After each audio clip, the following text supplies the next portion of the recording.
Thank you for tuning in to tonight's game. Your game is coming up next. But here's some information from the Indiana High School Athletic Association. 6 easy ways to become an MVP. And by MVP, we mean most valuable parent. Like all of us, the parents of high school athletes tend to protect their children from adversity, or they overly involve themselves by advocating for their success. But when they do, they're negating the value of participating in high school sports. Among other lessons, high school sports teach teenagers to take nothing for granted, how to overcome obstacles, and that an extraordinary commitment of time and effort is required in order to reach goals and experience achievement. High school sports also encourage independence and self-sufficiency, attributes that are needed to be successful in life. It's natural for parents to love their children, and it's important to support them in as many ways as possible. With this in mind, here are 6 easy ways that you can be the MVP of your child's high school team. Number 1, attend your children's games as often as possible. Nothing demonstrates interest and involvement more than being there. And be sure to invite Grandma and Grandpa to come along with you. Number 2, cheer for all the kids on the team, not just your own. Here's a test for you. Do you know all the players on your child's team? Could you say hello to them by their first name? Embracing the entire team is a great way to show that your interest is sincere. Number 3, be a resource for your child's team. Does a teammate need help with transportation? Is the team trying to raise money for new uniforms? Is someone needed to organize a pizza party before the tournament starts? Maybe you can help.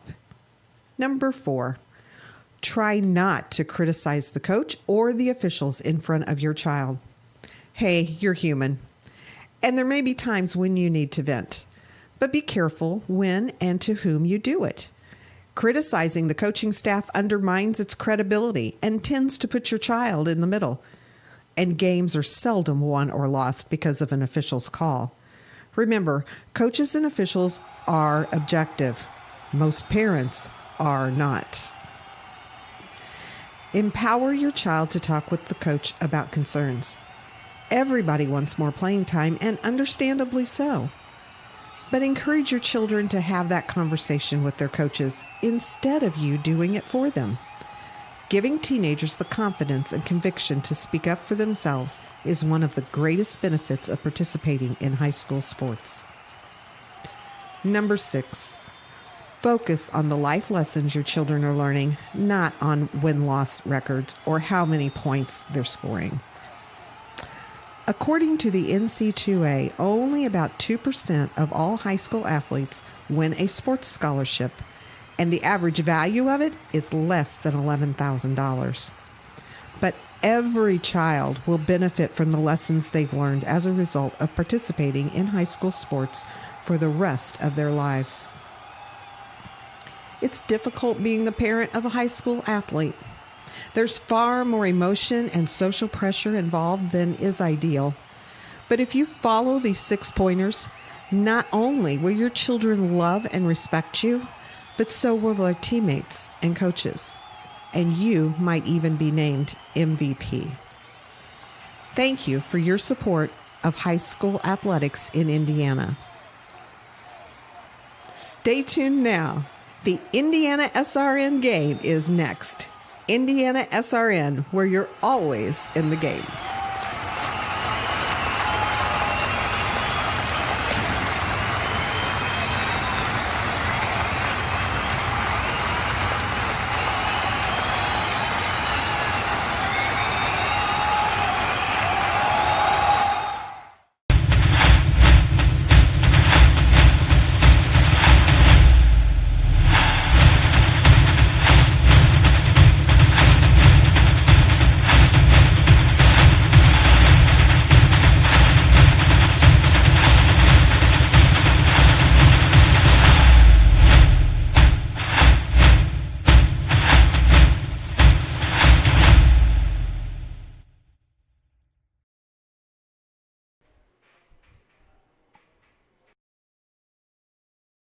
Hey, it's Keith Myers from Indiana Sports Radio Network. Well, thank you that you're watching the game tonight on Indiana SRN. If you would like to know more information about Indiana SRN, send me an email, coach@indianasrn.org. As vice president of this company, we hope that you sit back and enjoy the game. It's Indiana SRN, where you're always in the game.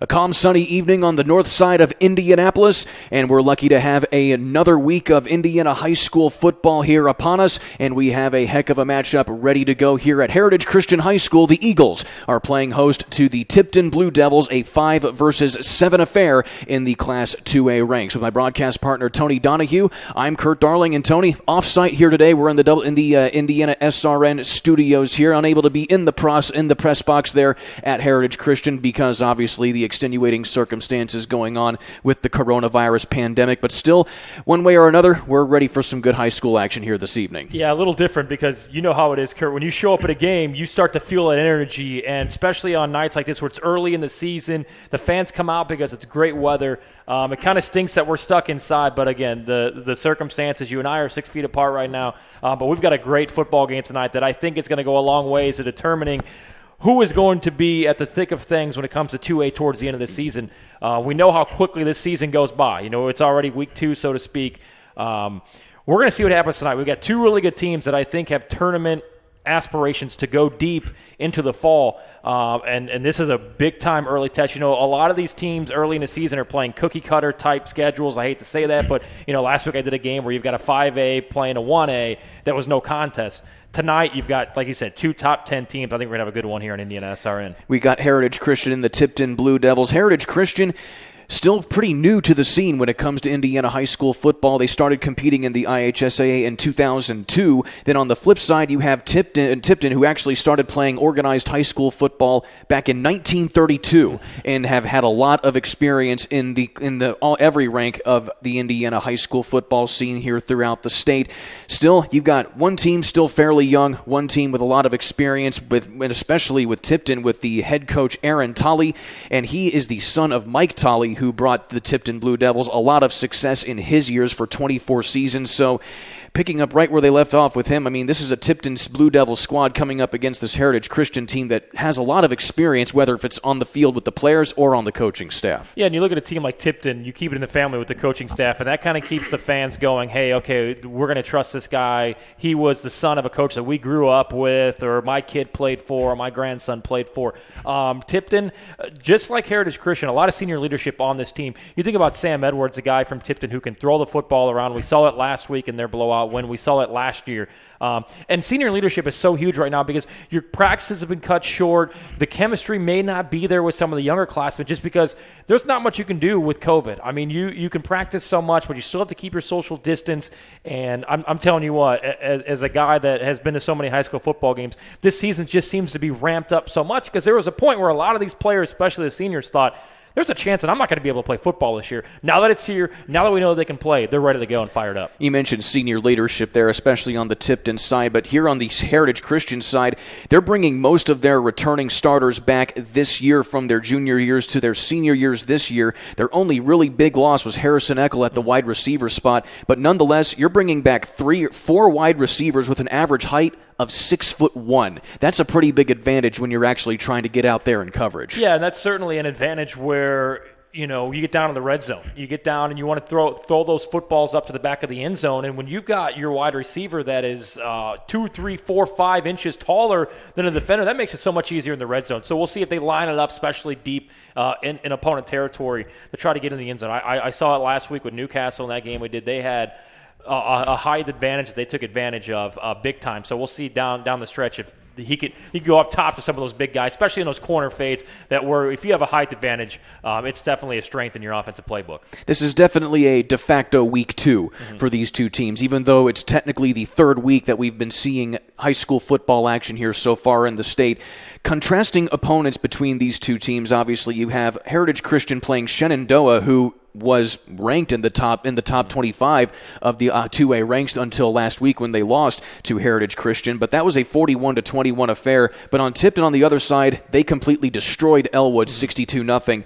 So you have one team coming in having played moderate competition versus Tipton having played basically hardly any competition. No disrespect to Elwood, but still you have that contrasting thing, and so it's certainly unique to see these two squads off of those two schedules coming into this one. Yeah, no, you're certainly right. And you look at, like we talked about, early season, sometimes, like you said, you got to play those cookie cutters. And in a COVID era right now like we are, you kind of just play who will come and show up. And we saw the blowout win last week with Elwood. Both teams last week, though, turned over the ball a lot.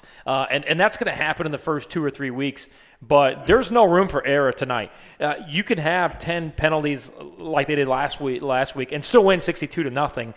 You're not going to be able to do that tonight. If you make a mistake, either Heritage or Tipton, they're going to make you pay. And you just can't have that in a 5 or 7 like we have here tonight, two teams that are so close and evenly matched up. It could come down to who turns the ball over the less. And I think right now, Heritage on their home turf, Tipton, I always look at this.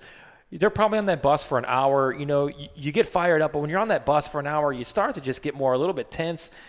And then you get to the field, and you're like, okay, this is still taking a lot to get used to because we never played here before. So I think Heritage certainly has the advantage early, and that's why it's important for Tipton to get off to a good start on offense and keep your defense off the field as much as possible tonight. Definitely. Lots of keys to the game to go over here. We'll take a quick timeout. When we come back, we'll continue pregame coverage. Heritage Christian and the Tipton Blue Devils coming up next here very soon on Indiana SRN. Life Centers offers love and compassion to all women and men who come through our 8 centers. The goal of this love and compassion is that we would not only save babies from abortion, but also transform lives and create families. The forms of this love and compassion are our services. All of our services are offered free of charge to our clients. To learn more about Life Centers, contact us at lifecenters.com or call us at 317-280-2635. Life Centers.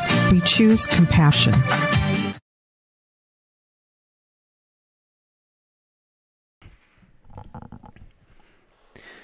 If you missed the last game that you wanted to catch, don't worry, you can catch all the action right here on Indiana SRN on demand on our YouTube page. Just go to @IndianaSRN and click that red subscribe button to get all the action you want on demand.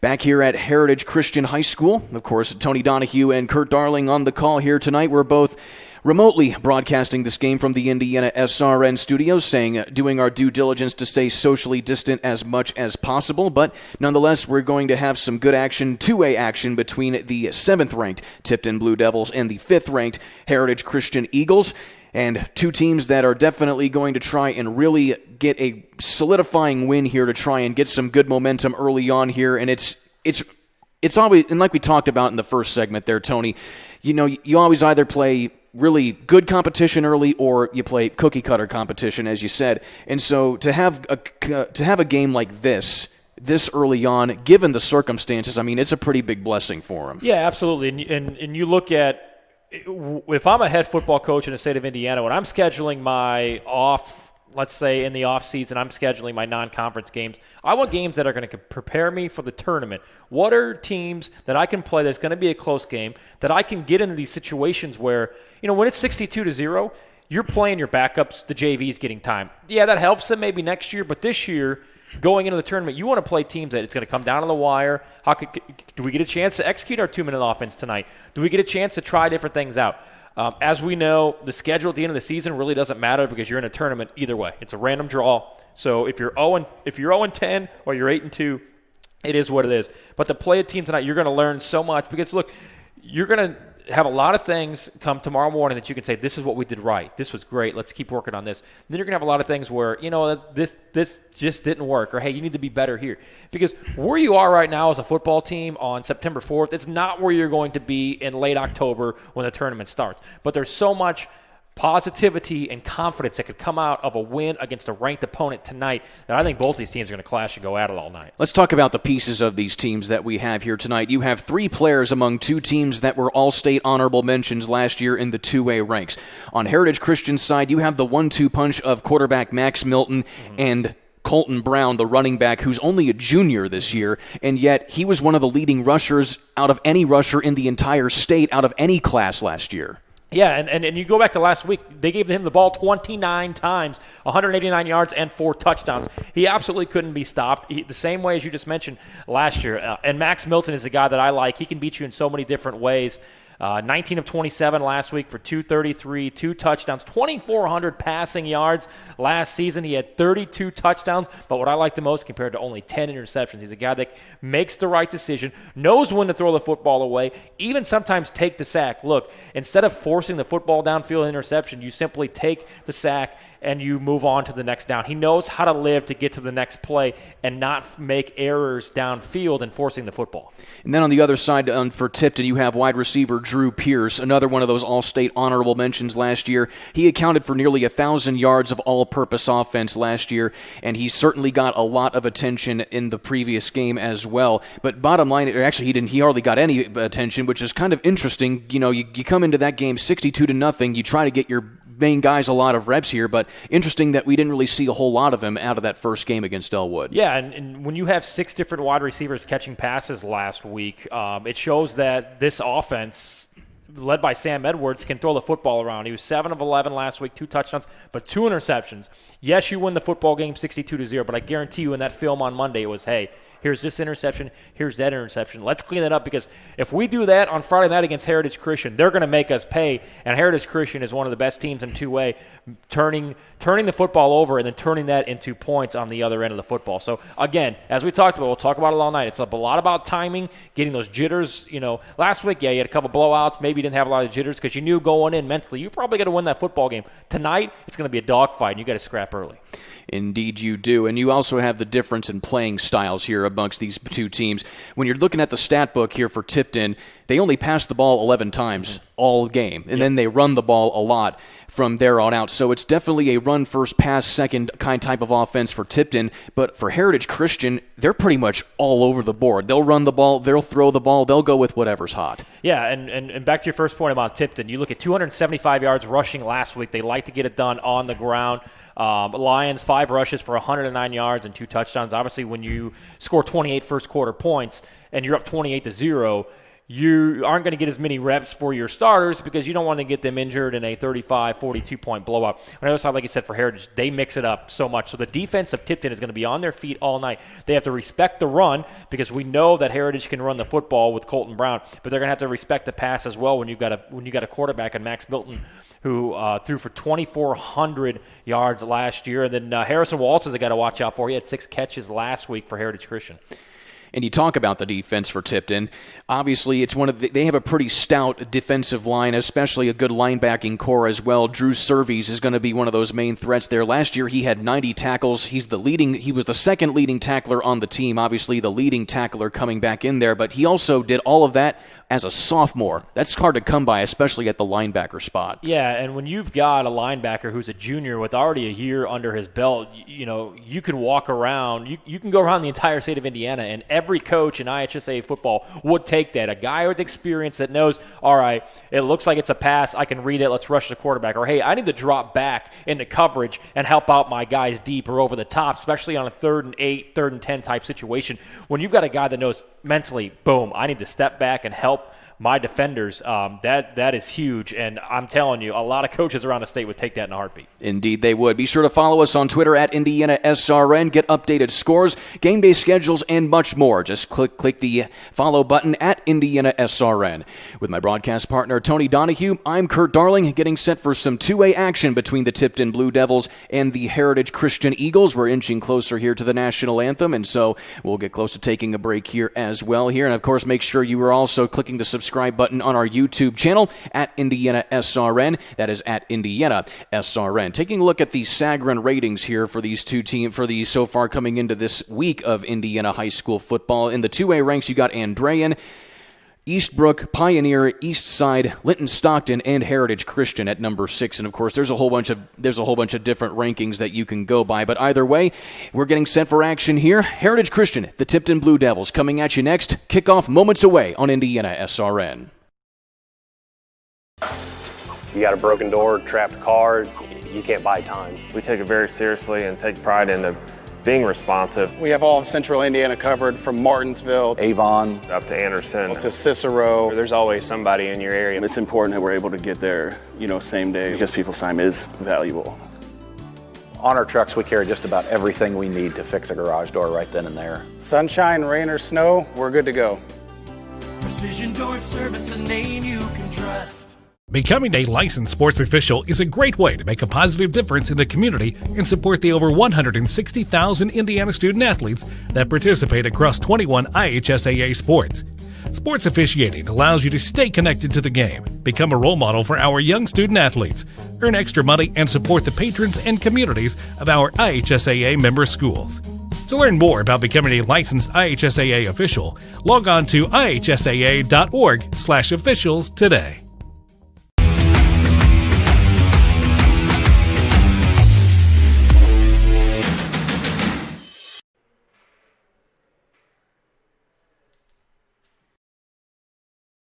Life comes at you fast, so it's important to have some help along the way. My favorite patient.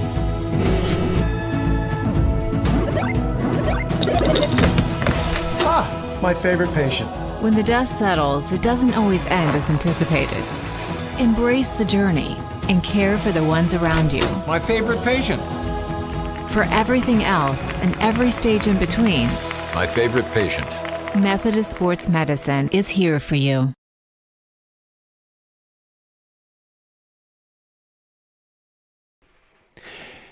Search for us on YouTube and get any of the action that you missed on Indiana SRN on demand at our YouTube channel. Click the subscribe button at Indiana SRN. You'll be glad you did. You can watch any game that you missed going into this season. Getting closer to the action here at Indiana SRN between the Heritage Christian Eagles and the Tipton Blue Devils with my broadcast partner, Tony Donahue. I'm Kurt Darling, and so we're getting closer and closer. We've been talking a lot about how these two teams have definitely been really itching to get some really good competition. They're getting it here tonight, and with stout players on each side of the line. I mean, we're obviously hyping it up right here, but it's well deserved because these two teams are definitely inching to get at it here. Yeah, and you talked about it. There's two different offensive types of football going to be played here tonight at Heritage Christian. And what I'm looking for early is who can get that momentum. And it's so important when you're the home team to keep that momentum moving forward. You don't want a team like Tipton to get going and get hot. We know they can beat you in so many different ways. We know they can score points. Obviously, last week against Elwood, they put up 62. Who can keep the turnover to a minimum? Because that's going to be huge tonight. And it's still week 2, so there's still going to be a lot of mental mistakes, a lot of timing errors, and a lot of what I think we will see some turnovers tonight. Who can limit that, and what team can take advantage of the opposing team making those turnovers and putting up points on the board? And as you can see here, as we're going through the coin toss procedures, it's a little different. You have the players that are not going to be shaking hands or doing exchanging any types of usual pleasantries. They'll obviously be acknowledging each other, but in these tough times with the coronavirus pandemic going on, the IHSAA definitely doing a good job of making sure that these student athletes stay safe, as well as the coaches and the officials. And you see there, no handshake at all. But you look at it on the sidelines as well. Hardly any benches, individual chairs. Last week it was stools at Perry Meridian where I was at. I mean, there's a lot of things that these schools are really going and taking seriously to try and keep these athletes safe. Yeah, and you have to, and it's simply just different. We see it in the NBA. We're going to see it in the NFL next week. We saw it if you watch some of the college football that kicked off last night. It's just simply different. And I remember being on the playing field, and you want to high-five your buddy for making a big play, and you want to celebrate.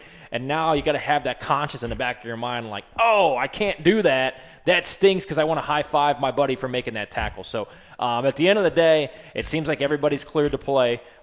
Take it safe and put that hand sanitizer on. Obviously, most of these guys are probably wearing gloves and doing what they can. So Everybody taking their social distancing seriously tonight, and let's play some football. Heritage Christian going to be receiving the ball to start this contest, so Tipton's going to be kicking away to the Heritage Christian Eagles. And we'll be seeing the high-powered offense of Max Milton along with Colton Brown, Reed Gehrig, as well as Harrison Waltz, Jerian Sharp, and Nate Thompson, the specialty players. And you'll be seeing Nick Stewart, Eli Leverage, as well as Colin Thompson, Sam Johnson, and Ethan Oldstead, the projected starters on the offensive line. And they will be facing a stout defensive end here of Nate Morgan, Wade Roby, and Kipper Barnett. As here's the kick, and it is taken right there from the 30-yard line, and it's going to be out to the 40, and we're underway here to start this contest, in good field position to start things off here for the Eagles. Yeah, he just took his time, waited for his men in front of him to kind of clear a little bit of a path, made one man miss, gets it out to about the 40-yard line. So a nice little start here. Heritage Christian will have the football. Not too far to go to get into the opponent's territory. Reed Gehrig on the return there for the Eagles. One of those specialty players that will do lots of things on special teams. The pro-style offense of head coach Kyle Ray in his fourth season as the head coach of the Eagles with a record of 28-16. And you have Milton in the gun facing the three-man spread offense of the Tipton Blue Devils. And it's a direct snap, and we'll take it to Milton, and he tries to evade the sack, and he goes nowhere, and a good defensive start there for Tipton. Yeah, and again, this is what we talked about in the pregame. Not trying to force it, not trying to make anything. Sometimes you just got to take the sack and set yourself up for second down. Yes, it's going to be a long second down there, but instead of trying to fight through it, and then the turnover comes, hold on to that football, take the sack, go down, and live to see second down and 15. Looked like Jalen Lyons in on the sack from the defensive backfield, as well as some help with Nate Morton. And so it's going to be second down and long for Heritage Christian. And Lyons is a guy's name that we're going to call all night. He's great on the defensive end, but he can get it done on the offensive as well. So Lyons is a name you're going to hear from us a lot tonight. Milton this time has protection, fires over the middle, and a hard near completion there to Gehrig, but that was in some triple coverage, but still an athletic play and a pretty good throw there from Milton to at least give Gehrig a chance to get that one. Yeah, and you got to give credit to the defense there for making contact after the ball was coming in. And sometimes you hear those footsteps, and you know when you're off the ground, there's a chance you're going to land on your back. That's what happened there through the fingertips. I like the play call to stretch it out a little bit downfield, kind of set yourself up for a third and 15. Would not be surprised if we saw a quick dink and dunk here to maybe gain some yardage, because the defense here is thinking they're going to go for that 15 yards right here. But if you can ding something off about 7-8 yards and then make a couple guys miss, you'll have an easy first down. So I expect something not really too deep here, but try to get something after the catch. We got a penalty flag. We got a whistle on the call. There's going to be some laundry on the field, and we will await the call from the official. It looks like it may be against Heritage Christian as they start to walk backwards. No, it's going to be an offside on the defense, so that will give Heritage Christian a few yards. And what do we talk about? You can't turn the football over, and penalties. There were so many penalties called last week against these guys. I believe there were 9 penalties called on Tipton. And here you give that 5 yards back that you just earned on that sack. So we'll see what happens here coming up on, I believe, 3rd down and 10. So 3rd down and 10 for Heritage Christian. Milton gives the ball off to Brown, and he is met along the line of scrimmage and will lose a yard on the play. And it'll be a quick 3 and out here for Kyle Ray and his Eagles. And great play there by Drew Pierce. He sought out the running back, thought there might be some trickery, but stayed focused on the runner, tackled him right there around the 34-yard line. So 4th down and 11, you absolutely have to punt the football here. Deep in your own territory, it's the only decision. Ball at about the 34-yard line. And if I'm Heritage Christian here, I'm going to kick this to the 4th and 6. I'm going to kick it to the right. Maybe even kick it out of bounds. Don't let them get a chance to get some momentum, but just boot it to the right and try to pin them down in the corners. We see that's what they'll do here. And so they field it at about the 45 and falling forward to the 47. So a solid punt from the punter Caleb King. I think you're going to mark it about 26-yard punt. Based on our cameras there, obviously we're not at the football game. Look like there was a lot of air time, a lot of hang time there. Smart decision there. Called a fair catch. Don't want to try. You got good field position right here at about the 46-yard line. So we'll see if Tipton can take advantage of the big defensive third down stop there. Sam Edwards, the quarterback for the Tipton Blue Devils, was 7 of 11 last week with 2 touchdowns but also 2 picks given up. He sends his man in motion and will hand the ball off to his running back, and he has some running room, sheds some tacklers. First down, 35 down to the 30. Sheds another tackle. He steps out of bounds at about the 30-yard line. And that's a deception that Tipton's offense is going to show. Lyons goes in motion. He's their workhorse. He's the guy they're going to rely on. He goes in motion, puts that defender to the right side, and a nice couple of blocks there and a big gain downfield. And just like that, after one play, Tipton, after a huge defensive stop, gaining that momentum, finds himself down inside about the 25-yard line. So the solid run from Lyons gives them excellent field position with first down and 10 at the 28. And stacking the line of scrimmage is Tipton. You got Nate Powell in the slot right here. He's a big body receiver. We'll see if they look to go to him, if they go through the air as they run in here. And again, they give it to Lyons. He powers forward and picks up another first down inside the red zone. And that's what Lyons can do. That's why he's gaining over 100 yards a game last year than 109 last week. He can lower his shoulder and make guys miss. He's a big body running back. He's low to the ground, keeps those feet grinding, and gets that extra 2 yards that we'll see here on the replay. And as you see it right there, powering forward. And one thing interesting that you're going to be seeing here from Lyons is he only had 5 carries all game last week for 109 yards. You're obviously going to see a lot more of a workload for him this week. Yeah, absolutely. And you're going to have to stop him if you want to win this football game if you're Heritage. Slot receiver to the left.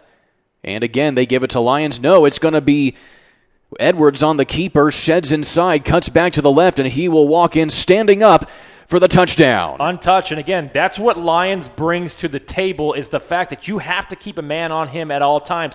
That great play action there, and around the corner goes Sam Edwards, makes one guy miss, cuts straight across, untouched for the first score of the night. Of course, he didn't really have a whole lot in the way of the rushing attack last week against Elwood. More of the passing game where he gave up 2 interceptions. And so now we'll have the extra point coming up here for the Tipton Blue Devils. And it's going to be Dakota Forig out there, the freshman. Looks like the refs are going to get together to talk about this. Possibly too many men on the field. It's hard for us to count here, but we'll see if there is a penalty call. But a great play there. The play action, he sold it perfectly, made 2 guys miss, made the cut that he needed to the left side and straight in for the end zone. And just like that, Tipton, as we talked about, momentum. Big defensive stop on their first possession, 3 and out for Heritage. They turn that good field position into points. And actually the kicker out there right now is 25 Cole Jackson, the senior.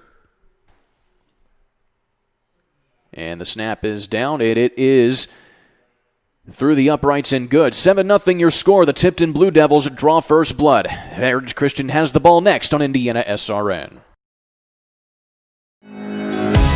More fixing, more finding, more being original. Unique like this, trendy like that. More designing this, arranging that. More saving, and then more making it happen. More of your space looking like this, and more of you feeling like that. More excitement, more savings, more furniture, more rugs, more flooring, more affordable luxury from RG Decor.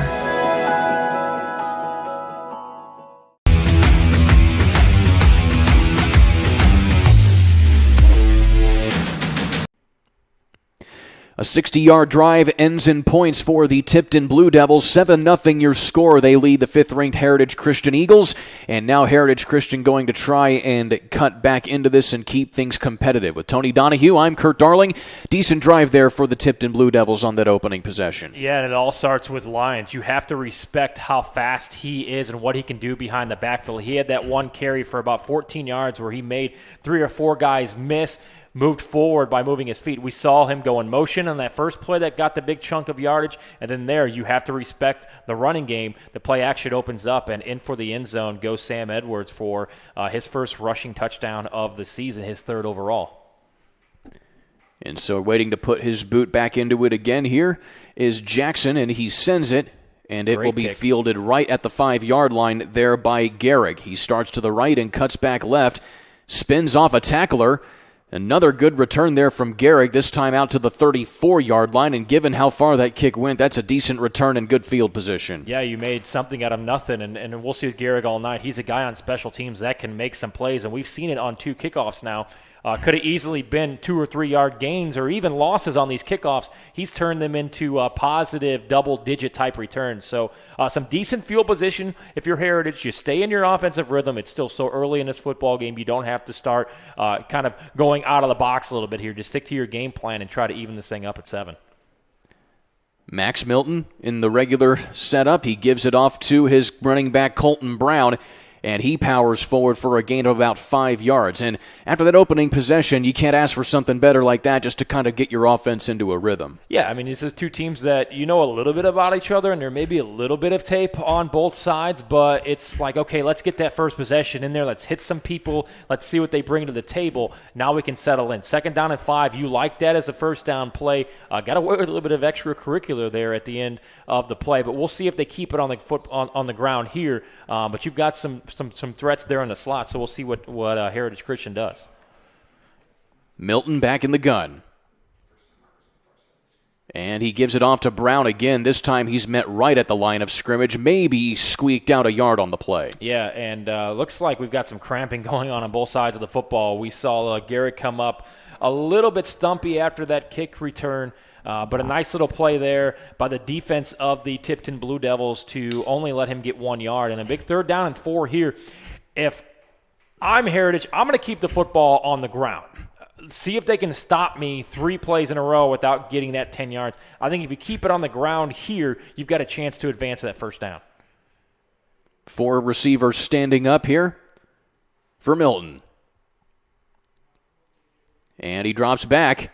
Fires over the middle, has his receiver. That's going to be Waltz, and that's the first completion of the day for Max Milton and a first down. Well, now you know why I'm not a head football coach anywhere, Kurt, because that was a great play call. You use the out of bounds, you use that line to kind of use it as a defender. If you go out and you run that hook route that we saw, the quick, it's almost like an L to the out of bounds line. You kind of shade that defender, not give him enough room.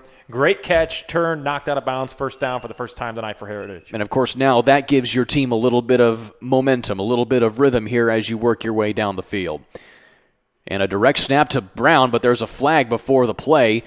And we'll see what it is. Probably a false start on Heritage. And you got the yardage that you needed on first down. And some of these dink and dunk type passes, as he'll have to, the player for Heritage Christian will have to check out because he lost his helmet. When you have those small 5-6 yard completions, all of a sudden the defense is like they're just going to keep doing these dink and dunk passes, and that's when you open up and go over the top and try to get something deep. And so waiting on the penalty yardage here, the officials appear to be discussing it right now. Yeah, Brown will have to check out. Colton Brown will have to check out of the game because he lost his helmet on that play. So he'll be out for this first down depending on what the flag is here. And, of course, that is the rule from the IHSAA. You lose your helmet, you have to come out for one play regardless of whether or not you can either get back in immediately or not. And so the penalty now is going to back up Heritage Christian as it was a holding play, the final verdict. Yeah, and again, penalties here early seems to be the case for Heritage, and you really have to clean this up moving forward because, as we know, Tipton is a football team that is going to make you pay all night, and we've already saw that here. We're not even halfway through the first quarter. Quick score update here for you. Covenant leads Addicts 7-0 midway through the first quarter. Check out that game as well on Indiana SRN. Milton alone in the backfield. Fires to the right side and just overthrows his receiver and incomplete there, looking for Nate Thompson. Yeah, very, very tough pass there. Not only are you using the far side of the field, which makes that pass longer, you're kind of throwing across your body. Didn't really set his feet, and that's why there was an overthrow, because he just overthrew it a little bit with his arm and incomplete. So 3rd and 15 coming up here. Little in the makeshift press box here. We appreciate the Giacomo's pizza that we were just handed to. So thanks to our buddy Keith Myers there for the assist. We got to eat, right? We got to eat nothing better than eating during a high school football game. You got to keep the talent happy too. Milton hands off to Brown. He sheds off a tackle, powers forward past the 45-yard line, and that's a decent play there from the junior running back. And Colin Stapleton there for Tipton got down low, took the contact from the running back, Lyons, who was a big, huge guy, lowered his shoulder, and that kind of tripped him up. So a 4th down and 9 here. Decision-making. You can steal some momentum back here by going forward and converting, but I just think in your opponent's side of the territory, you simply have to kick this bad boy away. We believe it's 4th down and 9 here. We'll check the down on that one. So it's going to be 3rd down now, so that is the correct call here. So they still have one more down to go here. 3rd down and 9. Milton. Again to the left side, into the pressure, cross midfield and completes to his wide receiver. That's Jarian Sharp with his first catch of the evening. Absolute great route there. Got to the sticks, made the quick turn back, as you'll see here on the replay here on Indiana SRN. There's a quick turn back right there. Saw him all the way. Great leg tackle there to stop him before the 1st down. So 4th down and about 4 coming up here, and this is a big-time decision here, Kurt. Still short of the sticks, and it looks like Coach Ray is going to keep his offense on the field here. And it is a kind of a gray area in high school football where you can go for it, and it's even if you lose the ball on downs, it's still decent field position for your defense. Direct snap to Milton. He fires, has his receiver in Sharp. It's going to be close. And he gets brought down just this side of the 45-yard line, and the signal is a 1st down. And a great pitch and catch there. The catch was a little bit behind and above the receiver. But, again, he goes up, snags it, and gets enough, it looks like, for the 1st down. So a great play caller. And as you mentioned, Kurt, going for it there, what happens is, one, if you throw an interception, it's probably going to be what you had with the punt anyway. And I'm assuming in a Class 2A high school football, your punter's just not good enough to pin somebody deep, so you may as well go for it. And this time it pays off. Time waning here in the 1st quarter. Milton hands it off to Brown, has a hole, but then it closes immediately, but still he's able to squeak out about 6 yards on the play. Yeah, and Brown at the speed burst there was hit right at the line of scrimmage and still pushes it forward for a pickup of 6. So 2nd down and 4 coming up here. And again, you have to respect the speed of Colton Brown, a guy that can pick up huge chunks of yardage every time he touches the football. And they've certainly been nickel and diming the yardage down the field on this play. This will be now the 7th play of this drive. Watch Nate Thompson here in motion, number 8. We'll see. He's got some room to go up and to his left. We'll see if he looks for him. Milton has to roll to his right, loses the football, has to fall on top of it, and that is a waste of a down right there and backs him up a few yards. Trying to make something out of nothing. Sometimes you look up to run downfield, and your legs are so high that it ends up, when you hang that football down below your waist, that tends to happen. We saw him cough it up there, but luckily for Heritage, the drive continues as he picks up his own fumble. But a 3rd down and 11 here. And, Kurt, you've made your bed, so you know this is going to be 4-down territory. 3rd down and 11. Quick score update here for you. Lawrence North and Lawrence Central in a big mid-conference matchup. That is with 3 minutes to go. 7-all is the score in that contest. Max Milton with Colton Brown in the backfield behind him. You got Garrick one-on-one coverage to the left here. Milton over the middle, and we'll see it's complete to his receiver, Nate Thompson, his first grab of the night. Yeah, and that's what I saw on the previous play. He had about 5 or 6 yards to go up and run that L pattern there, as you see right there. A quick slant to the right, plant your feet, go to the left. The football was waiting for him. Great pitch and catch there. Going to be short of the 1st down here, so I would expect a quarterback sneak on 4th and 1. Kyle Ray going to be talking it over, but of course it looks like we have an injured player on the field, and so we have a quick timeout right here. 4th down and 1 coming up here, and we'll see what the play here is. A lot of crampage. It's still warm out there. It's still humid, as we know here in central Indiana. You may not be in the shape that you thought you would be in because your practices just simply weren't what you're used to over the last couple of summers heading into high school football. So as you'll see, the card comes out here. Everybody going to get some Gatorade, get some fluids in you because there's going to be a lot of players cramping up tonight. Still, this is going to be one of the last weekends where you're really going to be seeing some really good weather. It's not very humid. The temperature's decent right now, but looking at the forecast just a week from now, Tony, you're looking at games maybe in the 60s or in the 50s come kickoff time. Yeah, and it's so different as a player knowing you're going into a game there's just that feel, that Friday night football feel when you are wearing a hoodie all day and then you get to the football field and it's a crisp 55 degrees when that sun sets. It's just a different type of feel.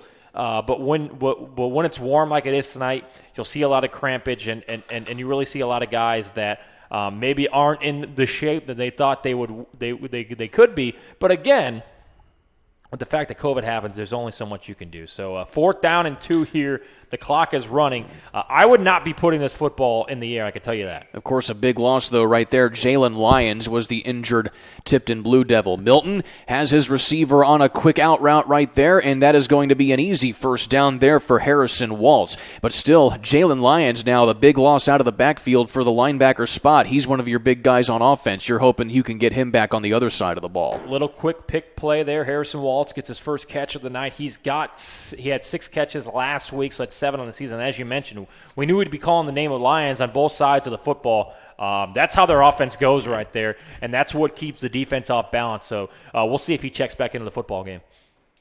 Milton will hand it off now to Brown. He goes right up the middle and zigzags for a gain of about 4 on the play. Yeah, nice little first down play there. You find your gap. Great hole there that the offensive line created. You pick up a quick 4 yards there, 2nd and 6. As long as you're gaining positive yards, you're going to set yourself up to either convert on 2nd down and not have to worry about 3rd down or come up with a 3rd and short. And as we know, Kurt, we've seen it twice now. This is 4-down territory from here on out. Certainly has been. They've converted 2 4th downs on this drive so far to move it down the field. Split backs for Milton. And he hands it off to Brown again, and he powers forward for another short gain of about 2, maybe 3 yards. And as we talked about in the pregame show, this is a time where you can throw some different sets and say, this worked, that worked, this didn't work. 2 man in the backfield, you cut it in half by gaining a yard or 2. They're going to mark it down a 3rd and 3 here. Every time I think they're gonna run it on 3rd down, they seem to throw the football. So again, I'm looking for Nate Thompson here in the slot. You can see it lined up here, Kurt. If he makes one move to the right and a quick to the left, it's like running quick slants on Madden. It works for 5 yards almost every time. Milton hands it off to Brown again. This time he has some momentum behind him as he powers forward, and he's going to be very close to 1st down yardage. So it's opposite day. If I say they're going to run it, they're going to throw it. And if I say they're going to throw it, then they're definitely going to throw it. So Heritage fans are wanting you to predict the play, and then they'll do the opposite. Yeah, exactly, and it seems to be working. We're going to have a 1st down and 10. Good drive here. Good answer to Tipton, getting off the field on their first defensive possession and then putting 7 points on the board. A nice long drive here. It's got your defense on the sidelines resting, and it is slowly gaining more confidence in the offense of the Eagles here. Brown to the right of Milton. Takes the snap, gives it off to Brown. Starts up to the right and then cuts up the middle and maybe goes nowhere, maybe a gain of a yard or 2. Yeah, nice arm tackle there for Tipton, number 43. Again, Colin Stapleton, a guy whose name we've already called a few times here in this first quarter. A lot of times what happens in early season is missed tackles, and missed tackles lead to huge gains for the offense. So far tonight, Tipton's done a great job of not allowing Colton Brown to get anything after that initial contact. Brown in the same set. They are operating in the red zone, 2nd down and 8. Brown fires to the left, looking in the end zone. One-handed grab, but out of bounds. That would have been an insane catch. No, that's a touchdown! Looked like he went up with one arm, snagged it, and got 1 foot down for the touchdown. A great play there on 2nd and 8, Kurt. And we talked about it in the pregame. When you've got guys that could go up and catch the football, this tends to happen. As we'll check out a replay here. Looks like Gehrig. Garrett got some separation, makes the one-hand snag right here. What gets a 1 grab. foot down and a touchdown. That's one of the best plays you'll see all night and all season in high school football. You've got to love it. So that will bring it now to a provisional tie game here, given the fact that if K. King can put this through the uprights. Snap is down, it is up, and the kick is through the uprights and good. So the one-handed grab by Reed Gehrig ties the ball game for Heritage Christian. Back in a minute on Indiana SRN. Every day, Summers Plumbing, Heating, and Cooling keeps Hoosiers comfortable at home When you see our bright orange trucks on the road or in your neighborhood, you know the Summers tradition of trust is alive and well. We deliver essential services where you need them, when you need them. We're trusted for quality service at fair prices. Plus, we do what it takes to keep you safe in a time like this. Just call Summers and enjoy the season at home in comfort.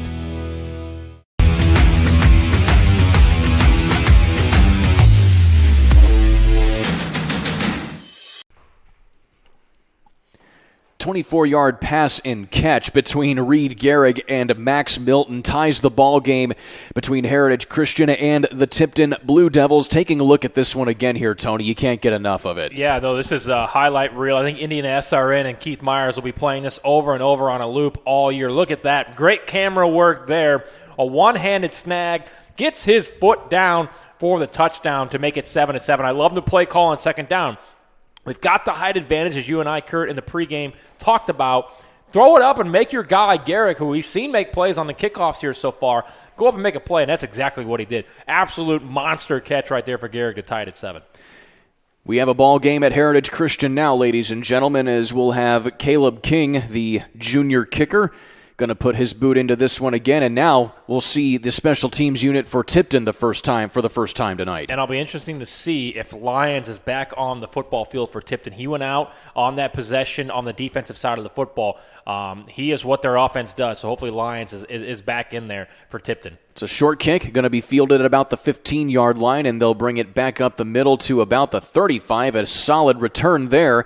Looks like on the call there was Drew Pierce. All right, so here we go. Both teams kind of know what each team is going to bring to the table. It'll be interesting to see, as mentioned, if Lyons is on the football field here. If he is not, Tipton is going to have to dig deep into their playbook and say, all right, what can we do without our dynamic wide receiver in there? If he is in there, you stick to your game plan, 7-7, we move forward, and I believe it's very hard. I think that is him in the background. It's like we're watching a Tecmo Super Bowl monitor here. But, yes, he is back into the game here, so we'll see if they go to Lyons here early and often. Sam Edwards is going to give it to Lyons, and he falls forward after being tripped by the shoestrings to maybe about the 37. Looked like number 8, Nate Thompson, on the play there. He just got into the backfield. He knew, okay, either I'm going to go after Lyons and miss, and they're going to throw it downfield, or I'm going to get a tackle in the backfield. He did. No gain there. 2nd down and 10. This should, Kurt, be the last play of the first quarter. Clock ticking now inside 30 seconds. Likely the last play of the game in this first quarter. Interesting set here. You got 2 to the right. I would expect a delayed handoff here. And there's the pitch now to Lyons. Has some running room and then is forced out. Cuts back inside, breaks the ankles of the defender, powers forward to the 49-yard line. A nifty run by Jalen Lyons. Gets it out of bounds, though, so it stops the clock. We'll have one more play. And I think Chris Berman used to say it best. Whoop! And that's exactly what happened. He plants his foot and makes the defender miss. Little juke move. Get your backup feel for that first down. So the ball is going to be just this side of midfield here for the Tipton Blue Devils. I might take a shot here downfield. I've ran the football. Lyons is in the slot here. Look for him to maybe go over the top for a long completion here on the last play of the first quarter. Out of the pistol is Edwards. Hands it off to his running back, and now they're just going to fall forward past midfield and take it to the end of the first quarter. On the call there was Eli Carter for Tipton. 1 quarter away, an interesting first quarter indeed. All 7-7 on the scoreboard between Heritage and Tipton. Back in a minute on Indiana SRN.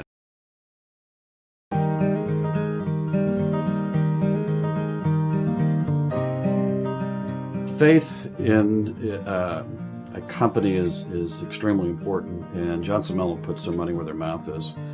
In the past several years, we've, as a company, had tithed in which is pretty unheard of.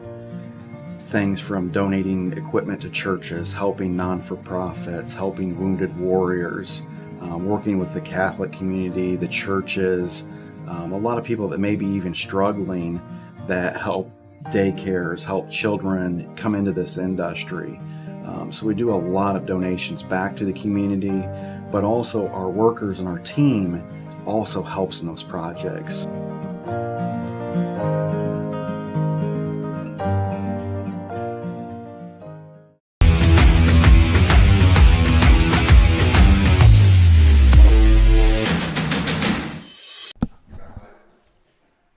Second quarter about to get underway here on Indiana SRN.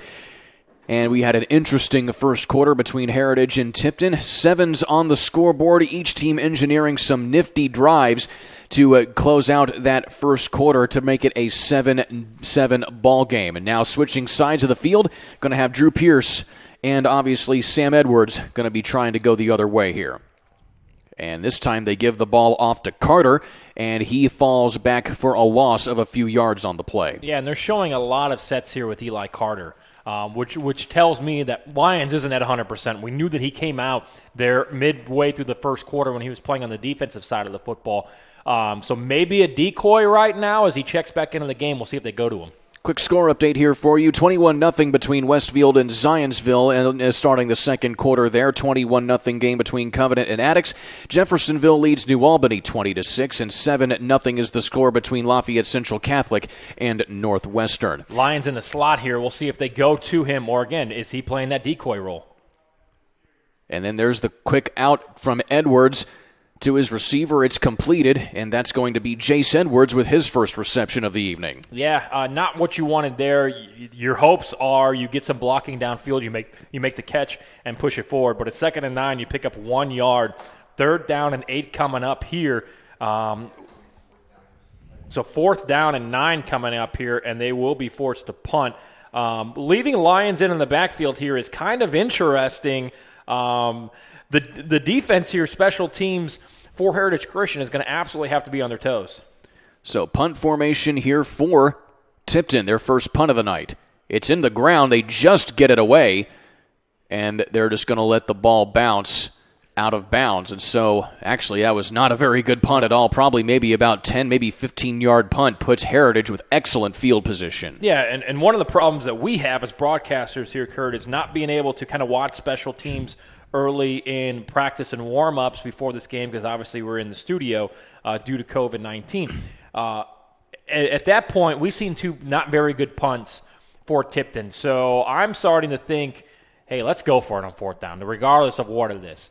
Obviously if we're backed up and we're pinned on the, inside the 20, maybe you just go ahead and kick it away. But at this point, I would have rather gone for it on 4th down than have a punt go 12 yards. Heritage with the momentum on their side. Milton takes it, gives it to Brown. He's met right at the line of scrimmage and actually falls back for maybe a loss of a yard. Gang tackling there by Tipton. We've seen that so far here in the first quarter and change. When you are pushing them back on 1st down, there's nothing wrong with that. We'll see what Heritage Christian tries to do here. Obviously, we know Max Milton can beat you deep. But stay in your rhythm here and don't just go away from the rushing game because you lost 1 yard on 1st down. 3 wide receivers standing up, 2 backs in the backfield here for Milton. He'll take it, drop back to pass, looking to his right, completes it to his receiver Thompson, and he powers past midfield to the 47 and gets gang tackled right there. They've ran this play a few times here. Go down about 4 or 5 yards, turn to your right, and the football will be waiting for you. A nice little pitch and catch there. Max Milton put it right on the numbers for Thompson to grab the catch. No time to turn it upfield, but again, positive yardage to set up a 3rd down and short. I'm going to guess. Now, don't hold against me. You hand it off to Colton Brown here, so that means they're going to throw it. And they certainly have the making of throwing it here as they have 4 wide receivers standing up with Brown and Milton in the backfield, facing the 3 men down here of Tipton. On the blitz, picking it up, Milton has the throw into coverage, and it's intercepted at the 20-yard line. That is a big turnover there and right back into the hands of Tipton.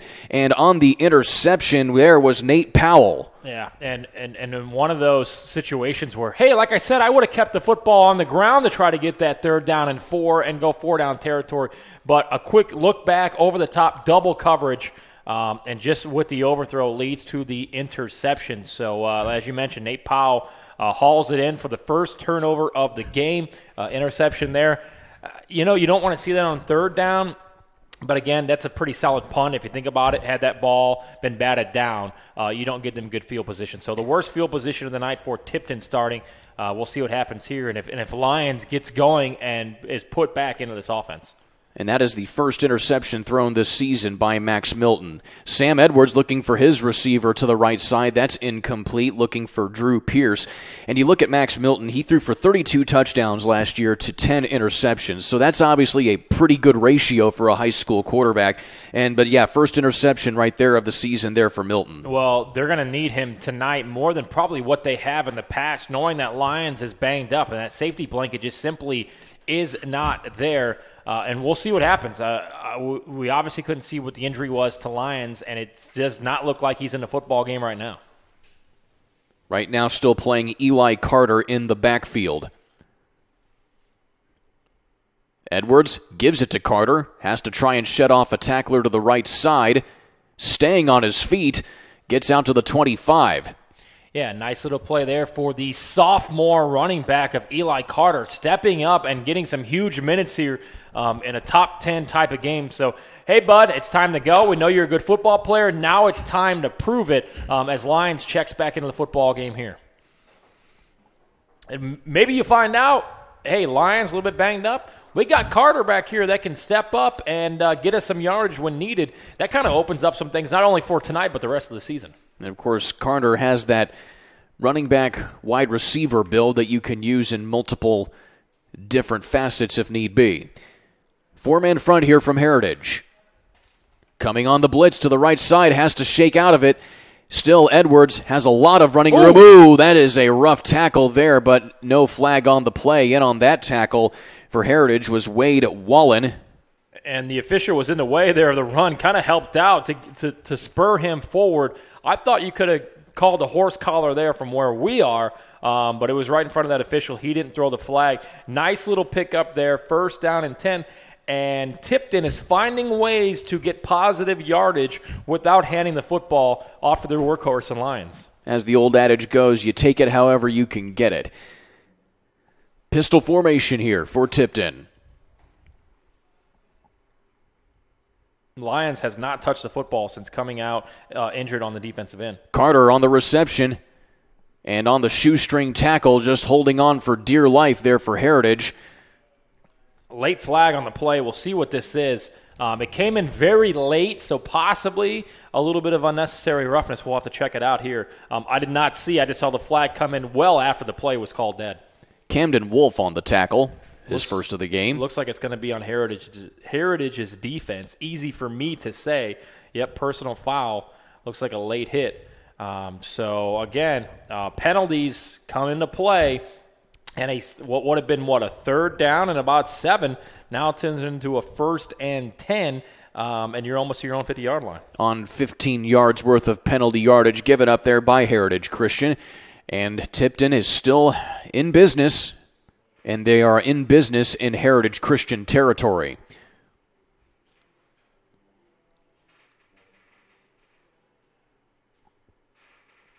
And Edwards finally gives it off to Lyons, who's back into the ball game, and he powers to the right side for a gain of about 7.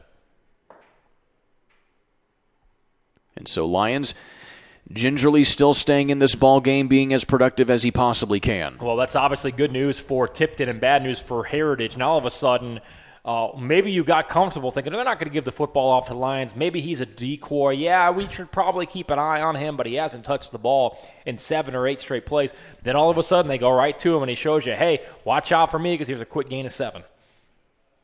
Inside the 40 here for Tipton. This drive started on their opposite 35-yard line. Lions wide open in the slot here. We'll see if they look for him. He takes a step back for the screen. Looking inside, and there is a big reception down low, and a tackle by Thompson on the reception. There was Nate Powell, and Powell has had a big game here this second quarter. Yeah, your boy just gets a little bit loose over the top here. Could have been a touchdown had the pass been right on the money. But a quick forced pass, didn't set his feet, shoestring catch, great haul in there by Powell to get them inside of the 20-yard line, mark it at the 19, and for the second time tonight, Tipton threatening to score here halfway through the second quarter. So that's good for first down yardage in the red zone for Tipton. And when they were in this position last time, they were able to punch it in. You got one-on-one coverage up top. I'm taking a shot here on first down. And this time they give it to Lyons. He sheds the shoestring tackle and is immediately gobbled up by the linebacking core. They're inside there by Ryan Miller along with Jack Butler and Colin Thompson. As mentioned, it's opposite night here in high school football between Heritage and Tipton. I wouldn't have minded a shot there. You look back now, obviously hindsight's 20/20. You only got 1 yard. I'm not taking a conservative approach here. I've got a guy in Lions that I know can make plays. I've got some great guys that can catch the football in Pierce and Powell. I'm going to try to air this thing out and get it into the end zone. Edwards gives it to Lyons again, and he powers forward for another short gain. And he stays down. It looks like it could be an ankle injury, and he's down big time this time. So that's tough. That is absolutely tough. It was a great play in the backfield there, a great hit, 3rd down and 9. But again, Lions down, injured for the second time this evening. Injury timeout. We'll take one with them. Back in a minute on Indiana SRN. There's no greater anti-poverty measure than to give a person a job. That helps them start to change that trajectory. Morales Group is a full-service staffing company that provides temporary labor in the Indianapolis, Central Indiana market. It was a challenge that was given by my father. He wanted me to give back much more than I had been. Then I realized that when he said more, he wanted me to see how I could give more. And it wasn't just in money, but in time and in services. And that's how the Morales Group was created. I started off at Morales Group as an intern. I interned for 3 years before going on full-time staff here. What I love most about Morales Group is that big family aspect. I come from a big family in Mexico, and since the company is continuously growing, I feel like there's always a new member of the family that I get to know. We're willing to give. We're willing to serve others, and we're not expecting something in return. Come talk to us. We would love to work with you.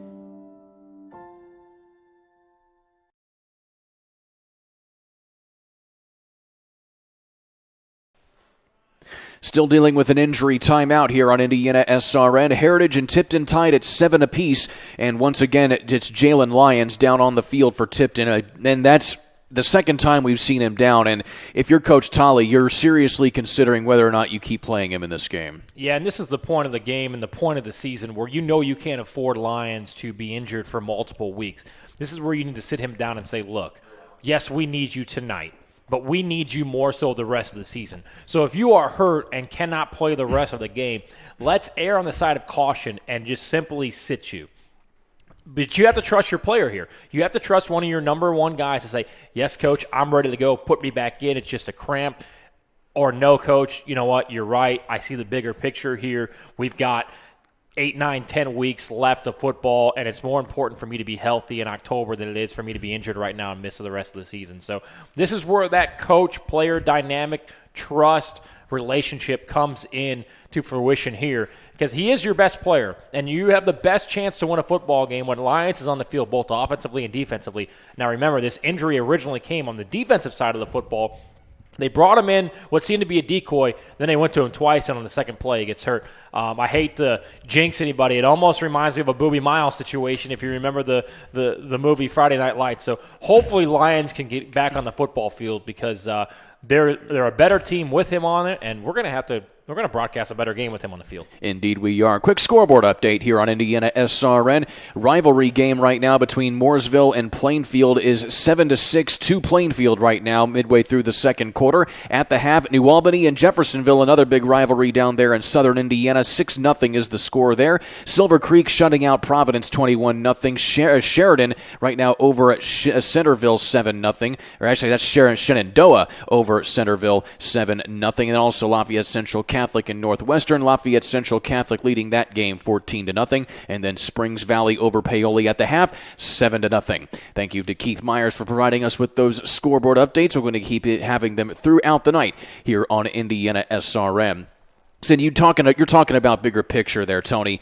Keep in mind, second game of the season here, right here, but also Eli Carter, he's been a pretty capable of that backup without Lyons in the lineup right there. Yeah, and he's shown it that he can step up and get those yards when needed. Also interesting, as we talked about in the outset, Kurt, with Tipton winning 62-0 last week and being up 28-0, Jalen only ran the ball 5 times. So he may not have the plays that you normally would on a second week, and now they're finally getting Lyons off the field. Looks like he's gingerly walking off. They have his knee braced. His knee is braced up, so that does not look good for their star player. And again, it's better to err on the side of caution. But again, he only had 5 carries last week, so he probably doesn't have the body of work as maybe what he's used to. Again, week 2, you may be a little bit more out of shape due to COVID.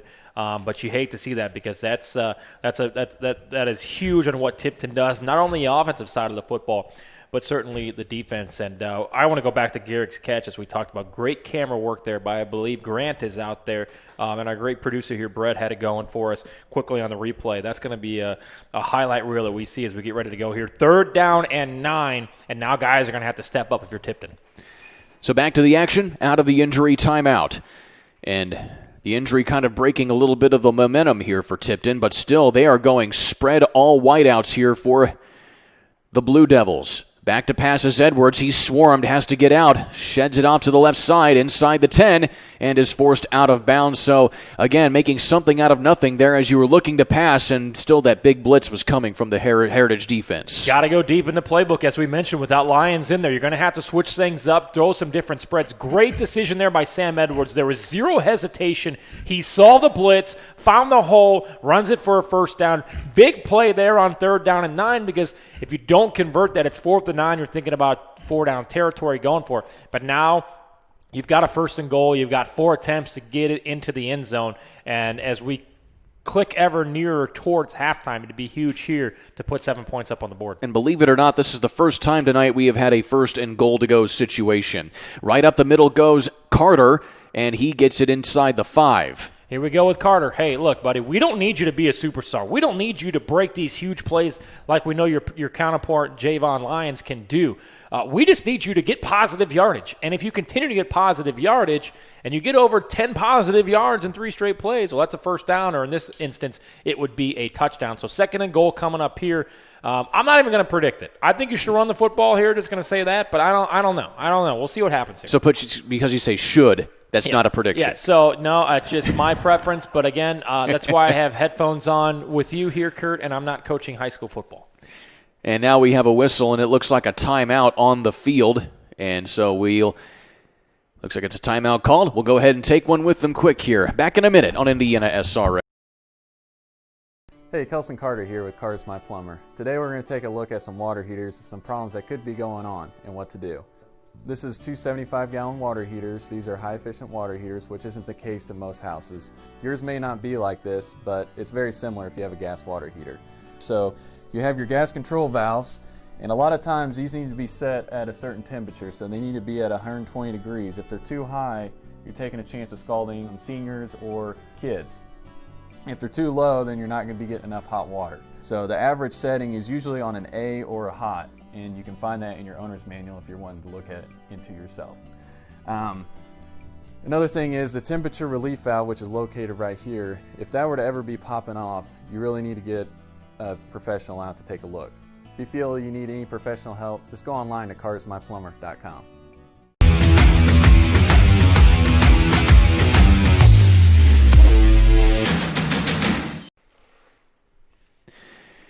"7-7 is your score. Heritage and Tipton here at Heritage Christian High School. It has been a competitive, slow, fast, however you want to describe this ball game. It has certainly been an entertaining one, and Tipton looking to try and get the lead back here as they are threatening inside the 5. Like the timeout call there. If you don't see what you like, you got to be patient. You don't want to blow this. You're inside of the 5-yard line. You got to get points here in a 7-7 game.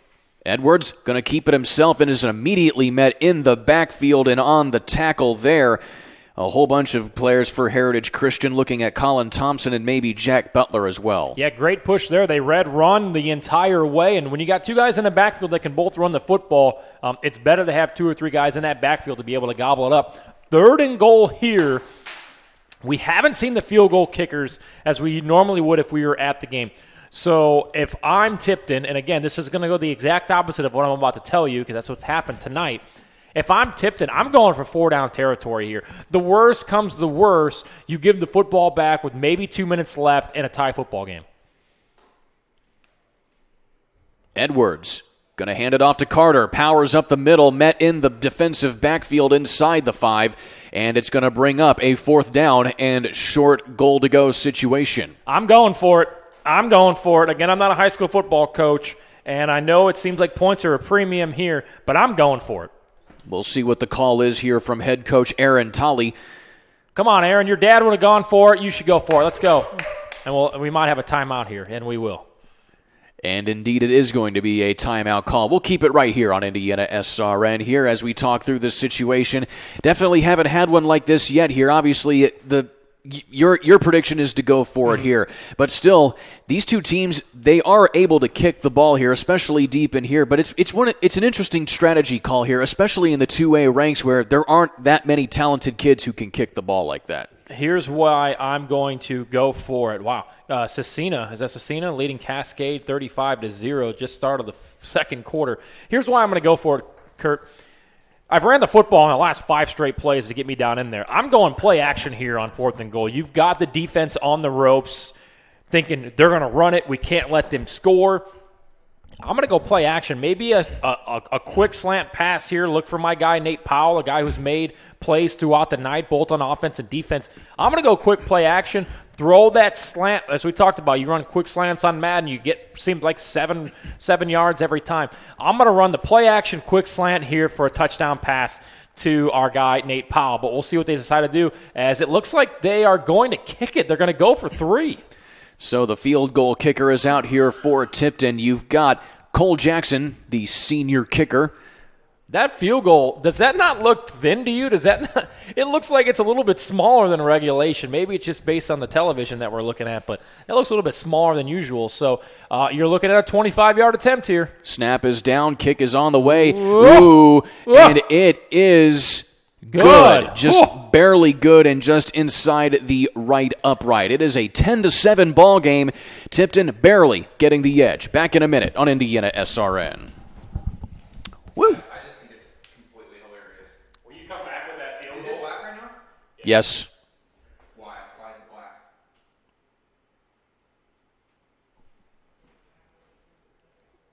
Hello? Okay, I'm just going to wait 30 seconds to see what happens. I don't know what happened. I'm not supposed to hit stop at because it kills it. All I did was fire at it. Come on, production truck. Oh. 19, 18, 17. Yeah, the ad is running correctly. It's just black? Yep.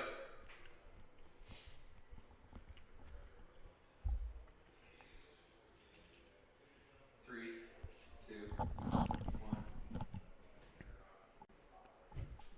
1.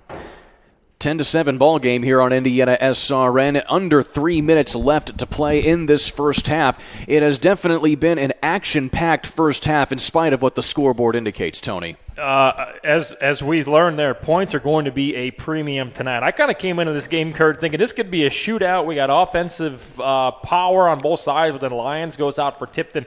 I think that's why you kick the field goal there, because you need points. Points are at a premium. That ball was popped right up the elevator shaft and barely made it. But, again, you take a lead into halftime, it looks like, and you hope your defense can get a stop here within the 2 minutes and 46 seconds left on the clock. So off the short kick on the return there, Ryan Miller, the senior wide receiver, going to set up shop here for the Eagles right at the 35-yard line. And you've had this situation before here, Tony. You had limited time here in the first quarter, and you were able to drive it down the field here from about the 35-yard line. But still, you got to have a little bit of a pep in your step on this particular drive here since you got limited time. Yeah, and you know that Tipton is going to get the football on the other side of the half here, so important to try to get points. Again, we're not exactly sure the field goal kicking situation, but I'm assuming if we have a penalty here, a delay a game, you just absolutely can't have that, especially coming off of a kickoff. And so one of those costly penalties that's just kind of nitpicky right there. If you're head coach Kyle Ray, you got to make sure your kids are clamped down on that type of discipline. Ball moves back to the 30-yard line and a first down and 15. Garrick and Sharp are the guys to watch out for here. If they're going to air it out, those are going to be the two guys they're going to look for. And this time they keep it on the ground to Brown, and he gets it back to the original line of scrimmage, but that keeps the clock moving. You're going to have to show a little bit of a sense of urgency here if you're going to try to get I understand the quick run on first down. Maybe you get it, but there is no hurry here for Heritage, and maybe they're content with just taking it into the locker room down by 3. But I'm going to try to get something going here. I've got weapons. We saw Gehrig make that incredible touchdown pass catch earlier in the quarter. You got Sharp, a guy that can make some plays too. I'm looking for Sharp or Gehrig here. In the 2-minute offense, Milton back to throw, looking left side over the middle. A nice grab there by Gehrig, gets it into the 45 to the 44-yard line. Hey, mark the tape there. I called something right. Gehrig in the slot makes his man miss, and a great pitch and catch there. Max Milton with the great catch, you'll see, or with the great throw here. Look at it. He looks for it, steps right into it. He's got his man. A little bit of an overthrow, but when you got Gehrig, as you mentioned, 6'1", big guy can go up and make the catch. Now you got to set some urgency. You're under 2 minutes in the opponent's territory. Milton on the low snap gives it off to Brown, and he powers forward for a gain of maybe 4. And we have a player with a lost helmet, so they'll have to sit out for a play. Meanwhile, it is going to be 2nd down and 6, and again, the clock is moving. Yeah, the clock is moving here. I'm done. I'm done running the football. That's for sure, because you're not going to use your timeouts that you've proven here. And with under a minute and a half left to go, look for Gehrig again here to kind of bail you out and move those chains on 2nd down and 7. Tipton showing a blitz. And they spy as Brown has the call again on the ground. He powers forward inside the 40-yard line to about the 38. And now it looks like we have a timeout called by Heritage Christian. I'm not a fan of what's gone on this drive. Yes, you've got some positive yardage on that one play with Gehrig, but there's been no sense of urgency. You just burned a timeout that you probably could have burned about, 35 seconds prior to that. I don't know. It's almost like, hey, we're content with running the football, and if we break something, then we'll work with that. If not, we're content with taking a 10-7 deficit into halftime. But I just don't like that approach. It's very Chuck Pagano-like. You just kind of sit on your tail sometimes, and you're not aggressive enough. I want to see some aggression here, especially early on in the season when it's week number 2 against another top 10 ranked opponent. I want to see some sense of urgency. I want to see the football moving down the field. Come on.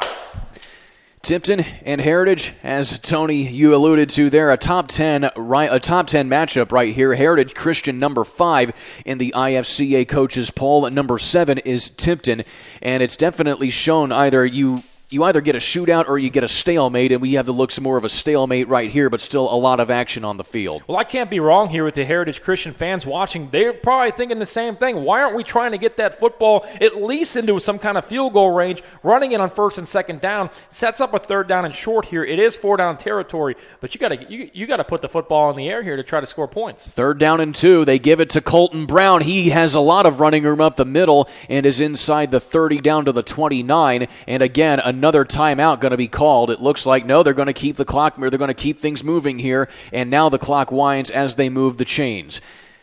Milton back to pass this time. Fires to the left side, has his man Gehrig. He tiptoes the sideline and is tackled inside the field of play. That will keep the clock moving once they move the chains. There's a sense of urgency. There's the shots downfield. You've got a guy like Gehrig who, guess what? Everybody in this room, everybody at this stadium knows he can't be stopped. He had the big touchdown pass. He had the big possession catch here earlier in this drive to move the chains downfield. I'm going right back to the guy. Milton hands it off to Brown. He's met right at the line of scrimmage, falls forward for a gain of a yard, and now the clock will stop as Kyle Ray, the head coach of the Heritage Christian Eagles, will have to probably burn another timeout. I mean, maybe you don't want to give the football back to them and have to line up for a kick, but settle it down here. See what you got. You got Gehrig. He's a guy that has proven time and time again, not only tonight but this season and last year, that he can go up and make plays. If I see one-on-one coverage like we just saw in that last play, I'm calling an audible, and I'm going to say, hey, go for that fade in the back of the end zone, jump up and grab it, get us another big touchdown. But you also saw on that last possession there by Tipton, they were content with settling with the field goal here. But nonetheless, Heritage, it's more paramount for them to get a touchdown in this situation because Tipton, they have the ball on offense to start the second half. Yeah, and if you're Tipton, that's why you take the points. It was under 3 minutes. You're going, okay, I'm going to trust that we're going to put points on the board.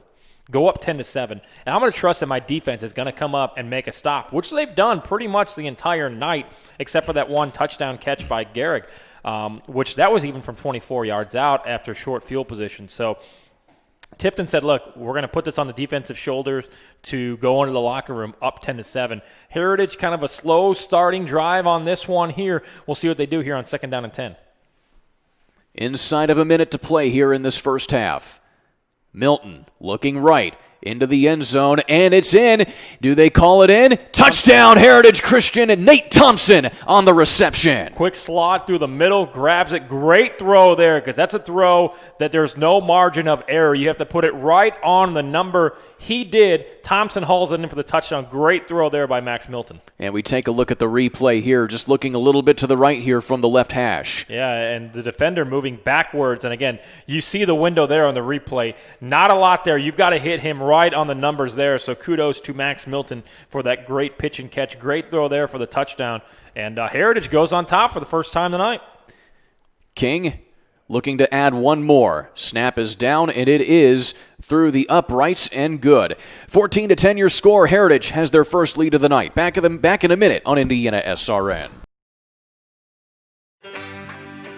Parents, do you like free food? Hike it on over to Prodigy Burger and Bar, where Monday is family night and kids eat free. Every day you can find daily specials featuring craft burgers, tacos, wings, and more. Prodigy is now playing the NFL Sunday Ticket on more than 25 TVs, so you won't miss a second of your favorite teams. Prodigy also caters, hosts private events, as well as dine and donates. Celebrate your school spirit with us at Prodigy Burger and Bar. More than just burgers, located in Clay Terrace in Carmel.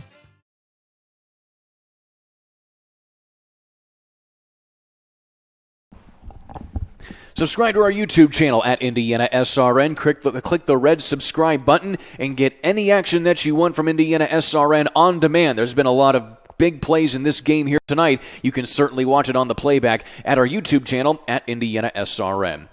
Well, we're inside 40 seconds left to play here in this first half. And Heritage Christian, as we talked about there before the break, Tony, it was paramount that they get a touchdown to try and get at least the lead and some momentum going into the second half. We'll take a look at this replay again here on this grab from Nate Thompson to Nate Thompson from Max Milton. Yeah, you see the defender kind of give him some room, and that's really all it took. Thompson with a nice little slant route through the middle.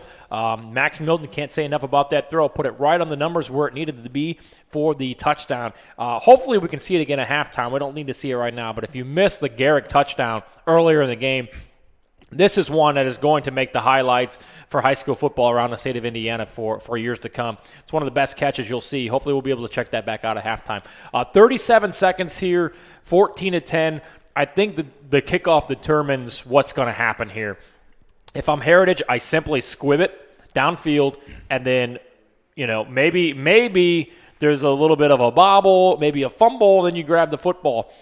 If you're Tipton, simply just secure it. You don't need to make something out of nothing. Take a knee, going into the halftime now, down 14-10. We know that Heritage has momentum, has confidence that they can drive the football down. I think there was 2:37 left in the first half when they got the ball there. Drove all the way down, got some good chunk yardage. Garrick, the slot catch down the middle, that was good for about 28, 29 yards. Then obviously that touchdown pass was huge as well. I would say both teams have been pretty equal, and it's came down to whose defense can step up. And it was Heritage on that third down that got their defense off of the field and allowed Tipton to just simply put the field goal through the uprights. And that might be the difference in the game. We talked about this. It's going to be low scoring, and it's going to be close. These are two very even teams, as we see in the rankings, number 5 and number 7. This game may come down to simply getting 7 and only giving up 3 on that possession. But obviously with one full half of football left to go, plenty of time for both teams to make moves here.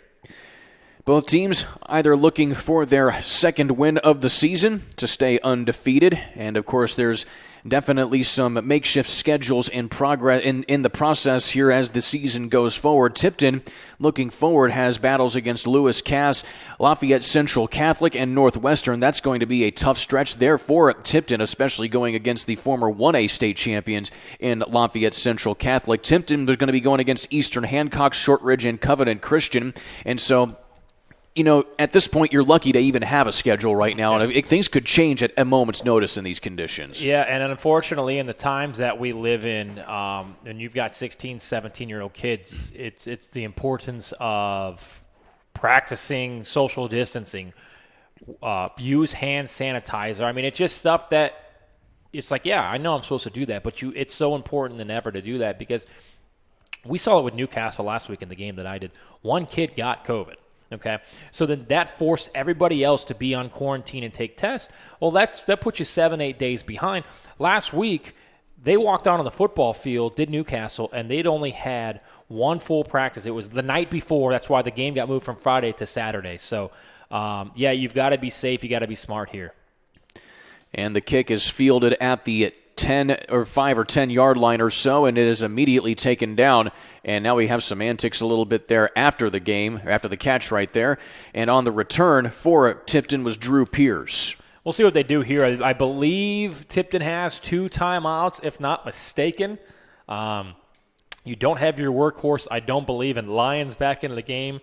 I'm going to assume with the knee brace that he is done for the evening, which is unfortunate for Tipton, which is why we saw them just simply take the 3 points inside of the 5-yard line there on their last possession. I run the football here. If something comes out of nothing and you get a good gain going downfield, great, but it looks like they'll simply just take a knee. First time we've seen Sam Edwards under center here in this contest, and he will take a knee, and they'll have to take one more knee here to wind down the play clock to get it to halftime. I'm fine with this. I mean, you're on the road. If you hand the football off and, there's not that chemistry that maybe Edwards at Lyons has, because you've got a backup running back in there and something happens, there's a bobble of the snap, a fumble, all of a sudden Heritage has it with, 10, 15 yards to go to make it to the end zone. So looks like they won't have to snap it here, and we'll go to halftime 14-10 Heritage. And so that is the half, 14-10. In favor of the Heritage Christian Eagles over the Tipton Blue Devils, 5 versus 7, and it will be definitely a competitive second half that we have coming up here, Tony. Yeah, we're going to have a great second half, and we've seen the momentum shift multiple times on both sides of the football for both teams. But again, I got to give Heritage the advantage, not just because they have the lead, but when Tipton loses Lions like they did, that is huge for what you do. Not only offensively, Kurt, but we also saw him making plays on the defensive side of the football. Indeed we did. 14-10 the halftime score. We will send it to the halftime show, and Tony and I will be back for the second half coming at you here in just a little bit. Back in a minute on Indiana SRN.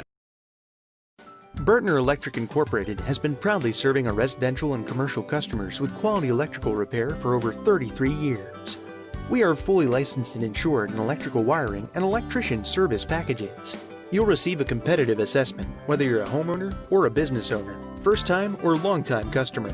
We offer free estimates for any new project. Call our licensed and experienced electricians today.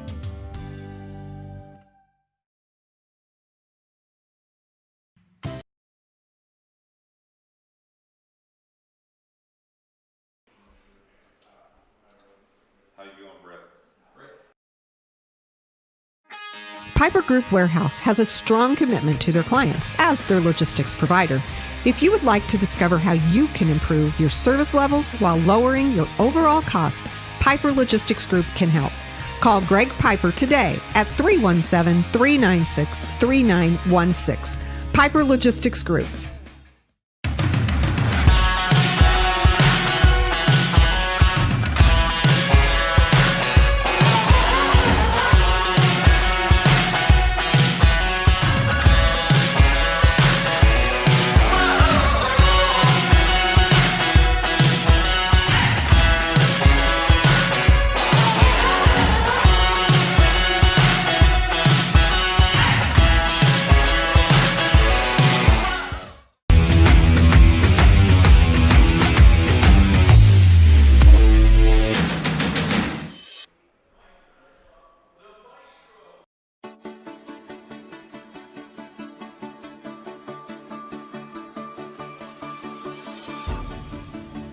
In athletics, we embrace the school's mission to glorify God, pursue excellence, and disciple students.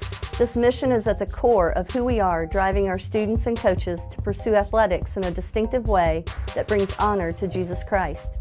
Athletics teaches students about the value of competition, about teamwork and goal setting, about respect and hard work. The privilege of interscholastic athletic participation can be one of the most rewarding experiences in a student's life. The responsibility associated with this privilege can help the student athlete maintain proper perspective and serve as a reminder of what is truly important in life. We win through sports if we develop competitive and successful athletic teams and individuals. We win through life if we glorify God to be the best that we can be. As we build on our statewide reputation of athletic excellence that emphasizes sportsmanship and outreach, I look forward to seeing how God will continue to use Heritage Christian Athletics to impact our community. The greatest thing ever said about mankind was that we were made in God's image.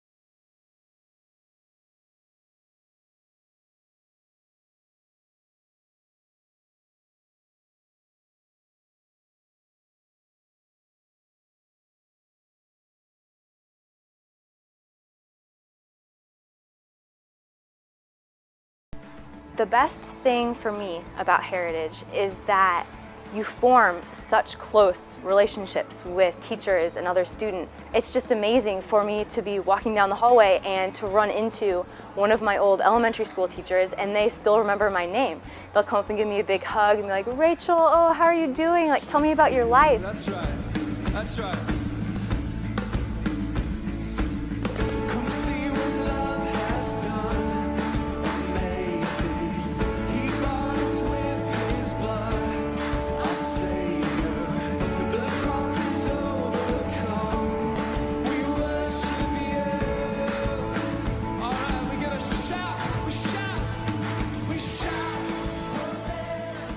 We are integrating a biblical worldview into everything that we do here. Every class that we have, every relationship that's here on campus, every athletic activity, team, club, fine arts, that's part of the value proposition of discipleship here at Heritage. And how our faculty and staff speak into and pour into our student lives is so important. And you see that in so many ways. You see it obviously in the classroom, but you also see it with teachers who lead clubs, who are talking and tutoring with students after school, who really care about what's going on in our students' lives, and they're there to make a difference. I am Heritage. Heritage Christian. I am Heritage. I am Heritage. Every hurt and every sting, he has walked the suffering, he knows.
Halftime here at Heritage Christian High School, they lead Tipton 14-10 at the half. Taking a look at some other scores here on Indiana SRN. Springs Valley over Paoli at the half right now, 7-0. Lafayette Central Catholic over Northwestern, 24-0 at the half. Also at halftime, Shenandoah over Centerville, 7-0.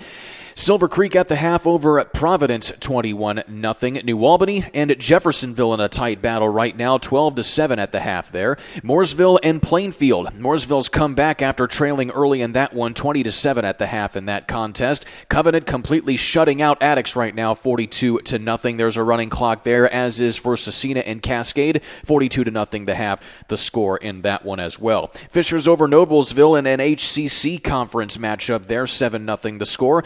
Ritter beating Brebeuf at the half, 14-7. 42-0 the score over with Westfield over Zionsville in another Hoosier Crossroads Classic competition there. Newcastle over Pendleton Heights right now, 7-0. Greenwood and Martinsville tied at the half, 14 all apiece, as is Lawrence North and Lawrence Central. All 14s on the scoreboard there. No score yet in the first quarter between Warren Central and North Central. All zeros on that one. Cathedral shutting out Penn 27-0. West Vigo over Greencastle 7-0. Brownsburg with that big win over St. X of Cincinnati last week. They are beating Franklin Central at the half 14-0. Center Grove over Carmel right now 7-0. The big 6A competition there. And Speedway shutting out Beech Grove 13-0. That's a scoreboard update here on Indiana SRN. I'm Kurt Darling. We'll take another timeout. When we come back, I'll bring back my broadcast partner, Tony Donahue, as we gear up for the second half, 14-10, the halftime score between Heritage and Tipton. Back.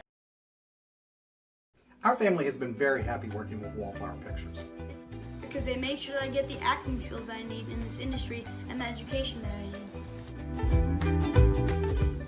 Wallflower Pictures supports UV's journey in the industry. They're very passionate about his growth, and they're very professional and attentive to our needs. And I truly believe in the projects I've worked on, like For the Boys and The Walk. We love working with Wallflower Pictures.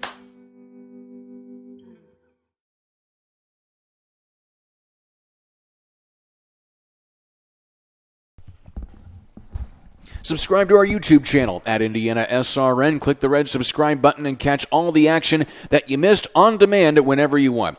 Right here on Indiana SRN, catch the YouTube channel.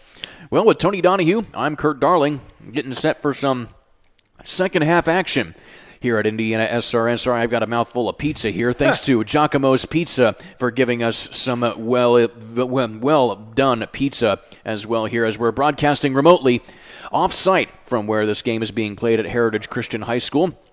All that happening because of the restrictions for coronavirus and doing our part to stay socially distanced and help keep others safe as well as ourselves. Still, a pretty competitive game, 14-10, and it's pretty much still anybody's contents going into this second half. Yeah, and both defenses have really shown up. We saw the stop there for Heritage. It was a bend but don't break type of defense, which allowed Tipton to just settle for the field goal. Now, that put them up 10-7 at the time. But very impressive, that 2-minute drive. I think it lasted about 2 minutes and 36 seconds for Heritage to drive all the way back down the field. Had a couple big plays from Garrick, and then a touchdown pass over to Thompson to go up 14-10. That was their first lead of the night, and that was huge because if you don't score on that possession, all of a sudden you're going to the halftime, you're down 10-7, and Tipton has the football. So we'll see who can get some momentum here early in the second half. To start the game earlier, it was the defense of Tipton that got some momentum and led to 7 points on the other side of the football. We'll see if Heritage can take a sheet out of the playbook there and get a big defensive stop here on the first possession for Tipton on offense.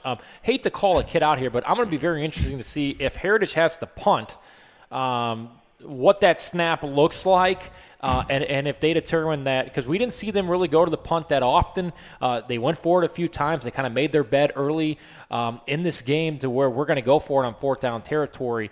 And what I'm seeing right here may tell the entire story why. But yeah, who's going to not make mistakes here down the stretch? Who's going to make the big plays? And I got to give the advantage right now to Heritage. Yeah, they're up 4 on the scoreboard, but to no fault of Tipton's own, without having Lions in there, it just kind of slows down your offense and makes you more one dynamic. But you have had Eli Carter for Tipton kind of going in there and doing the best he can, as well as having Sam Edwards play a pretty poised game so far here for Tipton. But speaking of poise, Heritage Christian, they showed a lot of it jumping down late in that second half or that first half to get that big touchdown and go up here going into halftime. Well, when I got a guy like Reed Garrick who has proven time and time again, especially tonight, I think we're going to see his touchdown early in the first quarter here coming back.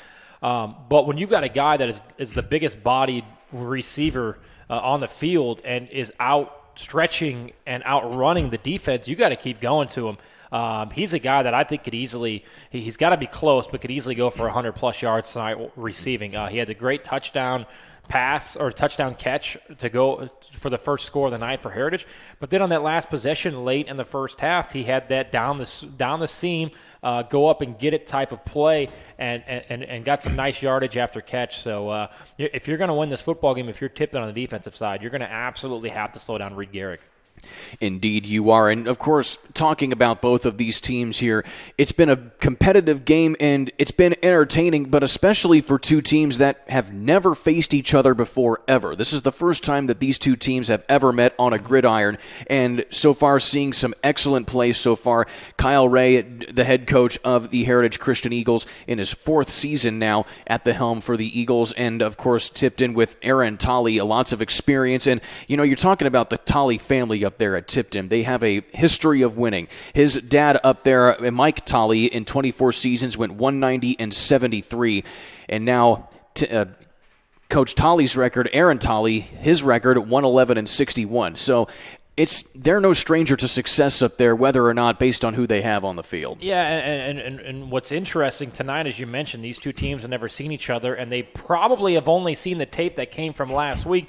And as we know, if you're watching tape on Tipton, you wanted to see what Lions had. He only had 5 rushes last week, so you didn't really get to see on the tape a lot of the starters for Tipton. So you're just going to have to go up and stick to your game plan, which I think both teams have done a great job of doing. But Heritage, who got down a little bit early, decided that they would not allow the defense to dictate this football game, and that's exactly what happened. And so far, so good for Heritage, only giving up 10 points. Could have been a lot worse, but when Lions is out, it kind of makes you one-dimensional. Indeed it does. So taking a look here now at the second half here, Max Milton has had, about as good of a half as you could possibly ask for from Max Milton. Obviously, he's been one of those flashy players in the past. He's one of those players that was also a 2A All-State honorable mention, and, just kind of doing a little bit of research with him and, of course, talking with him, obviously, as well. He felt that they left a lot on the table last season because they could have made a state championship run last year going 11-2, but they lost to the eventual state champion in Western Boone, and that was a very stacked team in Western Boone last year. But still, Heritage Christian, they gave them all that they could ask for in a 34-14 loss. But it's just truly amazing the program that Heritage Christian has been able to build, even though they're still relatively young compared to other teams that have been competing in the IHSAA. Well, 2 things on Max Milton. One, it makes you look like a great quarterback when you've got a guy like Reed Garrick who can go up and make the catch that we saw there in the first quarter. But 2, what I've been impressed with the most with Max Milton is the accuracy of his throws. We saw that one that went in for the touchdown to Nate Thompson, and the only person in that stadium that could have caught that was Nate Thompson, and it was a very small window, and it was a bullet pass right on the numbers. We saw that with the big gain down the middle to Garrick over the seam. He's making great passes. And as I talked about in the outset, what I liked about him is he knows that, look, I'm not going to try to make something out of nothing and force it downfield. He's taken a few sacks tonight and just set up for the next down. So not only has he been poised under pressure, but he's also been smart with his decision-making. And one thing that Max Milton has also said, and probably the reason why he's able to be so accurate as a quarterback, he's played nothing but quarterback ever since he was a first grader. He has lived and breathed the position, and it's really just the results show right there on the field. Yeah, and he's a guy that, look, when you've got these senior leadership, the timing is there. You know your receivers. You know where they're expected to be.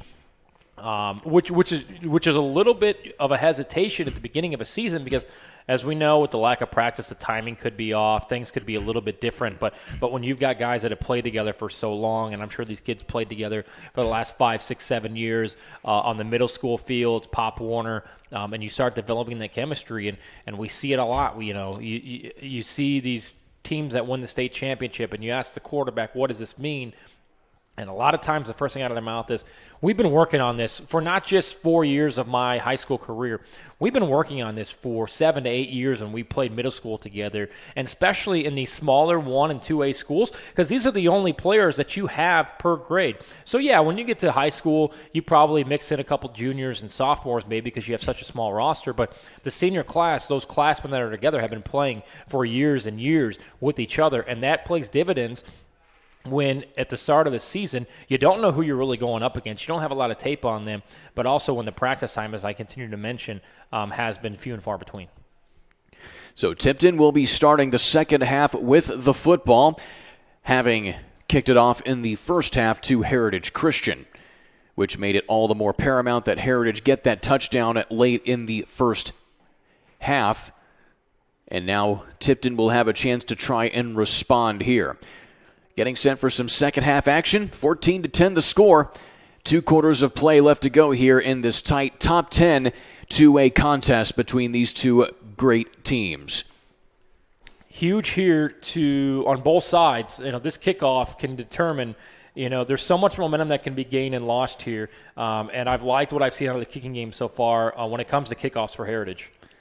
So on the return here for Tipton, right through the middle, and it's a good return for Tipton down to the 40 to the 30. Taking it all the way in is Drew Pierce, and it's a big 99-yard kickoff return for a touchdown.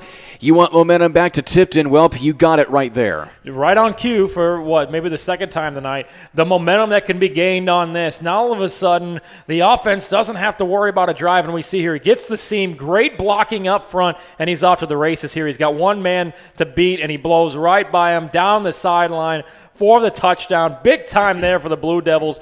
Tipton goes back on top, 16-14, 14 seconds here into the second half. A huge play there and a momentum-shifting play indeed. And just like that, Tipton is right back up on top of Heritage Christian. The extra point is through the uprights, a 17-14 contest. Back in a minute on Indiana SRN. Your home and office make up a big part of your world. Sometimes trying to manage it all on your own can make you feel like you have the weight of the world on your shoulders. And when the weight of the world is on your shoulders, you need a strong back or two to come to your rescue and haul your stress away. You need the College Hunks. Whether it's time to clear some space for new memories, to reinvent the room around you, or to simply pack up and move into a fresh new beginning, you can count on the Hunks to bear your burden so you don't have to. Let us move you today.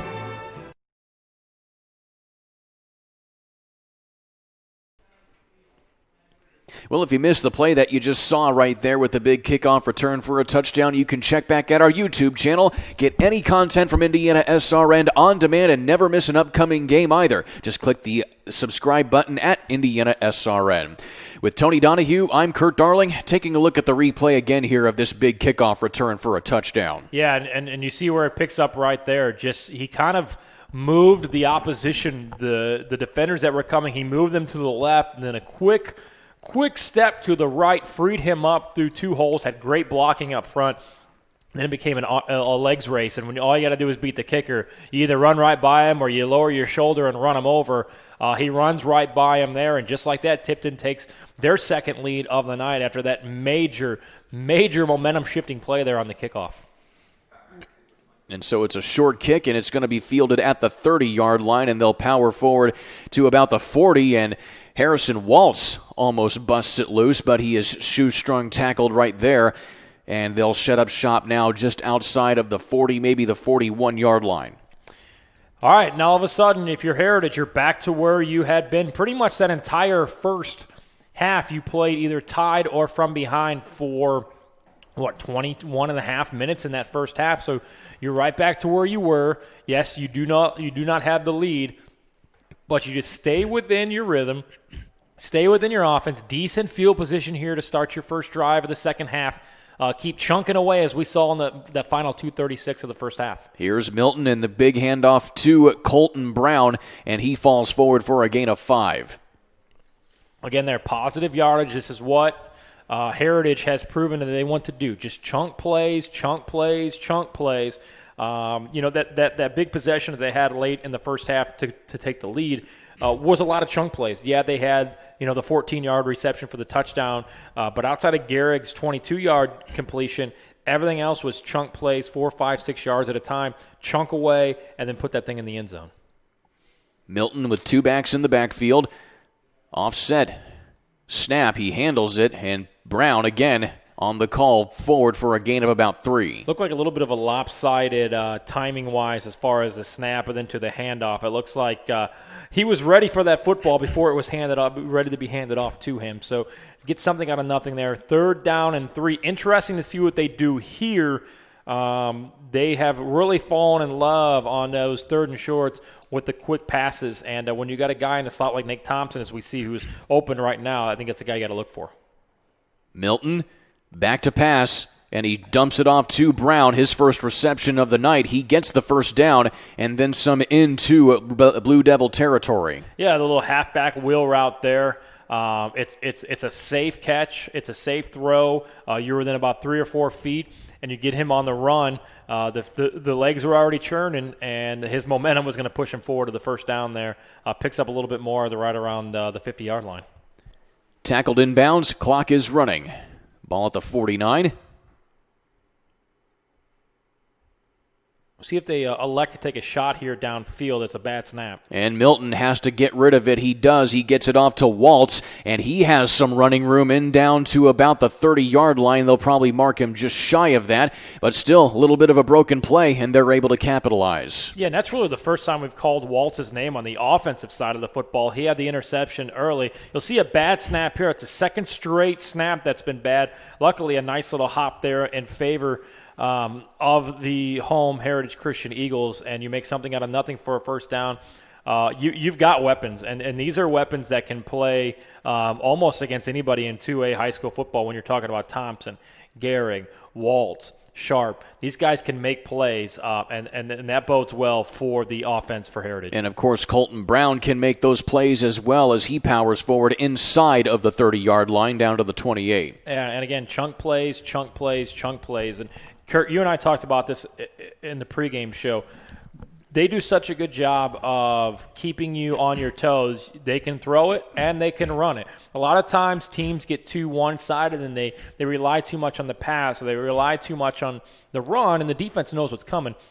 Here right now, nobody knows what's coming because they have just done a great job on the offensive side of the football of switching up the play calling. Milton will hand it off to Brown again, and he's met this time right at the line of scrimmage. He'll probably lose a yard on the play. And we'll see if we see a different set here. It looked like there's a late flag on the play. It looked like there was a late audible call there on the defensive side for Tipton. They knew the run was coming, so they adjusted to that and stopped the runner without any momentum. We'll see if there's a little bit of an adjustment out of the backfield here for Heritage, as we'll see what the flag is. It looks like they're going to mark it back. So waiting on the call for the penalty here as the clock is stopped, and they'll be facing a 3rd down either way. And so it's against Heritage Christian, and they'll back it up 10 yards. They're probably going to get them for holding here.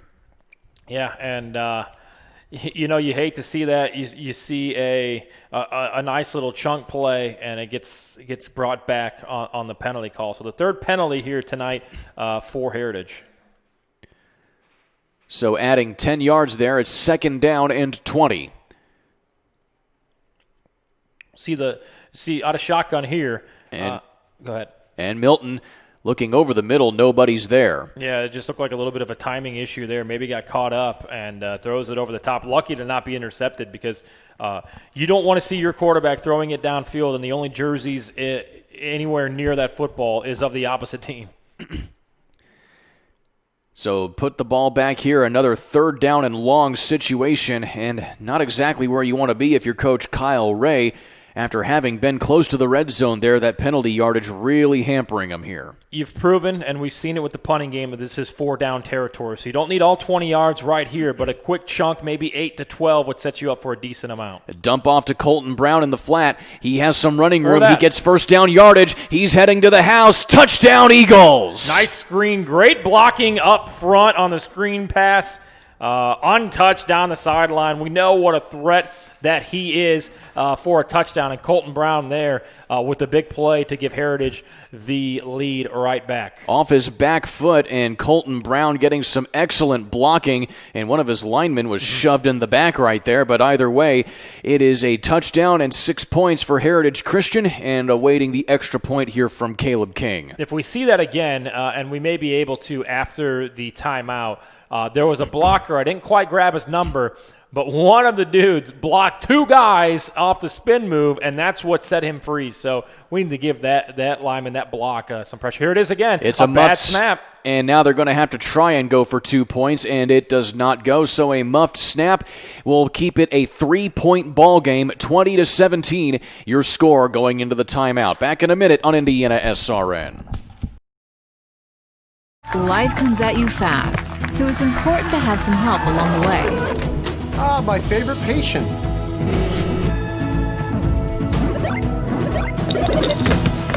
Ah, my favorite patient. When the dust settles, it doesn't always end as anticipated.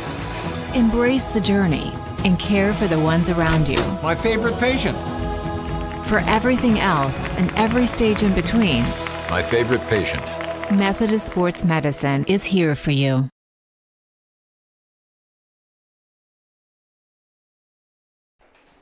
Be sure to check us out on our YouTube channel. Get any Indiana SRN content all on demand and never miss an upcoming game. Click the red subscribe button at Indiana SRN on YouTube. With Tony Donahue, I'm Kurt Darling. It's a back-and-forth teeter-totter ball game here as Heritage Christian able to answer that big kickoff return for a touchdown. And right there, looks like number 56 for Heritage Christian. That Ethan would be Orsted. Ethan Orsted with the big block of 2 players there to spring him forward. Now, I mentioned this at halftime. I didn't want to jinx it, but we saw some snap issues on special teams. We saw it there. It forced the attempt, I guess you want to call it, for the 2-point conversion. Now all of a sudden, in being a touchdown game to go ahead, it's now a 3-point game, and a little bit of momentum taken back if you're Tipton on that loss there. But again, 20-17 is the score, and now you're within a field goal instead of being a touchdown to go ahead. The kick goes out of bounds from Caleb King, and so that is going to, instead of being at the 20-yard line, it will be at the 35-yard line, giving the Tipton Blue Devils a little bit of extra field position right there. So if you're Coach Aaron Tolley right here for Tipton, what do you tell your team here? Obviously, it's going to be pretty competitive here. You got to try and keep the morale up. Well, look, you've proven that you can score. You've proven that you're a team that can get downfield. You're without your best player in Lyons. And without doing really anything, the special teams here of Heritage has kind of hurt them on the last 2 plays. So a huge spread here, Thanksgiving buffet with 5 wide receivers. Edwards has to scramble, and he is gobbled up in the backfield for a big sack there. And in on that one is going to be Jack Butler with a little bit of help again from Colin Thompson. So what happens here is when you line up in the backfield with no running back and 5 wide, it doesn't keep the defense honest, and they know that they can run the jailhouse blitz, which is exactly what they did. There was nowhere, and I mean absolutely nowhere, for Sam Edwards to go. He hesitated, and by the time he hesitated, he was down on the ground for the loss. So taking a look at it here, it will be 2nd down and long, a loss of 2 on that sack. 4-man front here from Heritage Christian in motion. They're going to pitch it on the jet sweep, going to about the 37-yard line, and again trying with Drew Pierce. Yeah, a little jump pass there to get some positive yardage. What this sets up in the future is when that man comes in motion, your first thought now on the defensive side for Heritage is he's going to get the ball. Then all of a sudden, you're going with him and you're beat over the top. So this kind of, without doing it with somebody in the backfield, it kind of keeps Tipton's offense going forward, and Heritage, it keeps them honest knowing that, okay, man, they can run it even though there's nobody in the backfield. Especially with Jalen Lyons out of the lineup for Tipton. In the gun again here is Sam Edwards. Waiting for the snap. Edwards again has to evade the rush, dumps it off to his running back in Carter, and Carter is met right at the line of scrimmage, and again, a loss there. And again, Reed Gehrig doing it all right now here tonight, both offensively and defensively. Yeah, Reed Gehrig is in big-time contention for the player of the game. If he doesn't make that tackle, that's a positive yardage, maybe a first down on third down. Big defensive pressure up front there, forced the quick screen pass, and there was just nowhere to go. So 4th down and 11. Heritage comes back, gets a touchdown, and then their defense steps up big here. They've got a chance to make this a 2-possession game on this next drive. This will be the 3rd punt of the game for Tipton, and Heritage has not punted the ball at all. This time they really get a leg into it, and it's a high one, but still not a lot of yardage, but it's fielded and a fair catch is taken by Reed Gehrig at the 45. Yeah, nice little punt there. You don't really give Gehrig much room to operate. You get some hang time on it, which allows your defense and your defenders to get downfield, because we've seen it all night, Kurt. Gehrig can absolutely break it upfield for those big plays. And so the momentum back with Heritage Christian here after that previous touchdown drive. And a lot of poise shown on that drive after the big kickoff return for a touchdown by Drew Pierce to open this 3rd quarter. Max Milton, again with 2 backs in the backfield with him. Milton will hand it off to Brown, has a hole, it closes up quickly, and almost looked like he lost the ball there, but he falls on top of it, and it stays with Heritage Christian. 2nd down and 5. Heritage sticking with what has got them 20 points on the board so far this evening. Chunk plays, wear that defense down. There's been so much time, it seems like, in this in this 3rd quarter, as we're halfway through, that the defense has been on their toes for Tipton. So looks like our camera. There we go. So we'll see here. Those chunk plays really keep the defense on their toes. We'll see what they do here on 2nd down and 7. The clock has been moving. Time of possession definitely favoring Heritage Christian. Milton looking to the right side, and it's going to be incomplete, out of bounds. Good coverage there by Tipton. Yeah, when you got your wide receiver downfield where he is just steps away from the out of bounds marker, you overthrow that a little bit towards the out of bounds. If your guy can go up and make a play, he goes up and makes a play. If not, there's no chance for an interception there being overthrown out of bounds. So 3rd down and 7 here. The special teams have been rocky for Heritage Christian. So I'm thinking, again, even though you're at the 48-yard line, you want to try to go for 4-down territory here. Milton awaits the snap.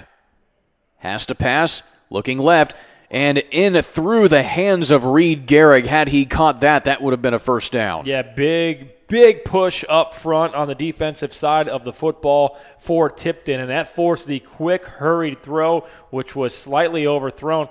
Again, it looks like they're going to punt it here. Be very weary of the snap. If I'm Tipton, I'm absolutely bringing the house. I'm not even worried about a man deep. If they pin us, they pin us. But we saw the hesitation and some of the bobbles and the bad snaps. I'm bringing the house here if I'm Tipton. So Caleb King, the punting kicking specialist, gets the snap and puts the boot into it. And this will be a really good punt here for Heritage Christian, as the fair catch is called at about the 20-yard line by Eli Carter, and they will be setting up shop inside the 25. Yeah, and if you're Tipton, it's what can you do now? Okay, boys, this is the first time, late in the game that we've trailed. We're playing a really good opponent. We're without one of our best players. Who can step up, who can make the plays, and the confidence knowing that we can still beat really good football teams without Lions in our lineup. Deep in their own territory. So Sam Edwards getting another shot here as both teams exchange punts, keeping the score 20-17. This time they give it to Carter. He goes to the right side and has a little bit of running room for a solid gain of about 6. Good little play there. I think Heritage came out thinking that they would throw it on 1st down. The delayed handoff gets them right up the middle for a pickup of 7. So a nice little chunk play there. This game, Kurt, as we've seen, is going to come right down to the wire, and what team can enforce their will to make plays. And that comes on both sides of the football. And right now, if I'm Tipton, it is behoove of me to not panic. I know we're losing, but don't panic. Let's just stay in our game and keep getting positive yardage per play, which – And on the keeper here is Sam Edwards. He picks up the first down, and then a few yards after that, getting out to the 35. I don't know if that was a quarterback keeper the entire way, but give credit to Sam Edwards there, who decided last second to keep the football, got the edge and enough for a first down, because if he hands that football off, that's going to be a loss, and you're looking at 4th down and long. But a first down and 10 there as Sam Edwards keeps those keeps their defense off of the field and those chains moving. Kind of reminds you of a Peyton Manning naked bootleg. Sometimes he wouldn't even inform the rest of the team he was keeping it. I mean, I think everybody, when he does that kind of stuff, was just as surprised as maybe Peyton was, knowing that he can turn on those jets. Sam Edwards looking over the left side. He has his receiver, and it's a completed pass to Jace Edwards, only his second catch of the evening. One of those players that you could see either doing either things. He's a good defensive player as well. He had the team's only interception last week on defense, and definitely a good two-way player for this Blue Devils squad. One of the easiest routes in football to run. You know you've got about a 3-yard separation from the line of scrimmage. You take off, quick stop, and come right back to the football. It's almost unbeatable when it comes to a comeback type of throw, the receiver coming back towards the direction of the quarterback. You're normally not going to get a lot of plays unless you break it, or a lot of yards unless you break a tackle. Edwards is swarmed in the backfield and again in on the sack.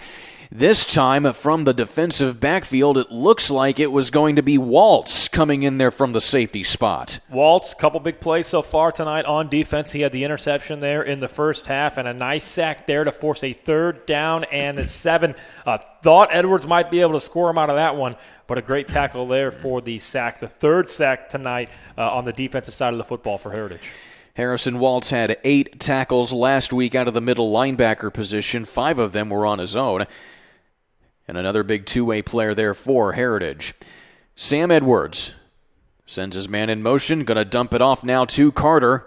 And again, the defense of the Eagles is right there to gobble him up, and Waltz yet again in on the tackle. Gain of about 2 there. That brings up 4th down and 5. It'll be an interesting decision here. I think you have to punt the football, but definitely not what you wanted to do on 3rd down and 7, only picking up 2 yards. So another punt.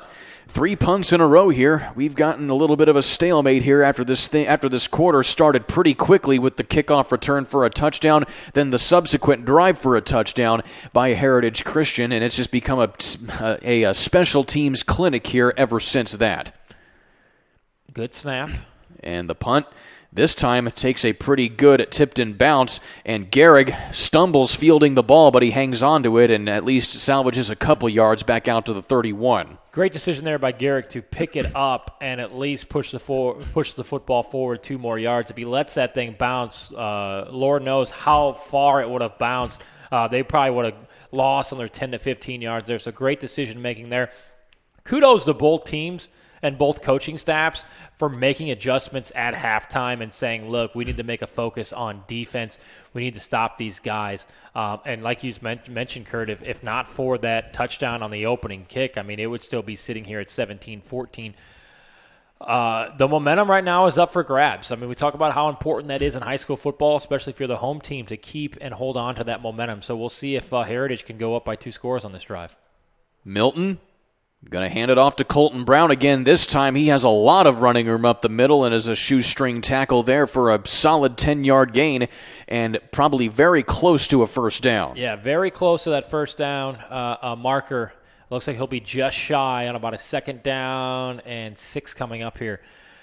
Look, you've got playmakers if you're Heritage, but also at the end of the day, you want to continue to have this football going into the 4th quarter. You want a nice long drive here, give your defense some more rest, and hopefully get points on the back end of it. Colton Brown starts left and cuts back to the right, is good for first down yardage this time, out to the 42. And I think if you're Heritage, you're thinking, if we get a touchdown here and we go up by 10 points, the clock becomes a factor and becomes our friend. We've seen this game has not gotten away from either team as far as it's been within one possession each time the teams have had the football here. All of a sudden, if you're Heritage and you go up 10 here, you put Tipton in a little bit of a panic mode where that's going to force them to make some mistakes. Clock is winding. Milton again to Brown, who goes immediately to the right side, sheds off a few tacklers for a gain of about 6. And on the defensive side of that, it's the same thing. You're thinking, look, we cannot afford, with only 1 quarter remaining, to go down by 2 scores. We have to get off the field here. We have to make stops. And I know you don't want to look at clock management right now because there's still a minute left in the third quarter. But certainly Heritage is thinking, look, if we can get this football into our territory into the fourth quarter and slow it down a little bit more, it kind of eliminates and takes away some of the chances that Tipton would have to come back. Close to midfield. Milton again to Brown. Sheds off 2 more tacklers again, gets past midfield, and looks like he's just a few inches shy of the first down marker, and this should take us to the fourth quarter. Yeah, and we'll see on a 3rd down and 1, we'll see how the play clock and the game clock lines up. It looks like they're all heading to the fourth quarter. So we'll go to the fourth quarter with maybe one of the biggest plays of the game coming up with 3rd down and 1. 20-17 is the advantage to Heritage Christian, and it has been a stalemate of that third quarter after it started off really, really quickly with 2 back-to-back touchdowns. And we'll see if we can keep the excitement rolling going into the fourth quarter. With Tony Donahue, I'm Kurt Darling. Last quarter of football coming up next on Indiana SRN. You got a broken door, trapped car, you can't buy time. We take it very seriously and take pride in being responsive. We have all of Central Indiana covered from Martinsville, Avon, up to Anderson, to Cicero. There's always somebody in your area. It's important that we're able to get there, same day, because people's time is valuable. On our trucks, we carry just about everything we need to fix a garage door right then and there. Sunshine, rain, or snow, we're good to go. Precision Door Service, a name you can trust. Becoming a licensed sports official is a great way to make a positive difference in the community and support the over 160,000 Indiana student athletes that participate across 21 IHSAA sports. Sports officiating allows you to stay connected to the game, become a role model for our young student athletes, earn extra money, and support the patrons and communities of our IHSAA member schools. To learn more about becoming a licensed IHSAA official, log on to ihsaa.org/officials today.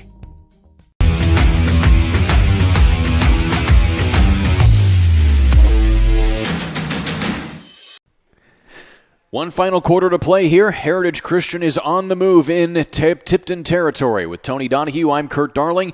It's an exciting fourth quarter here, hopefully coming up, as Milton will give the ball off to Brown, but we have a flag on the play before things get moving.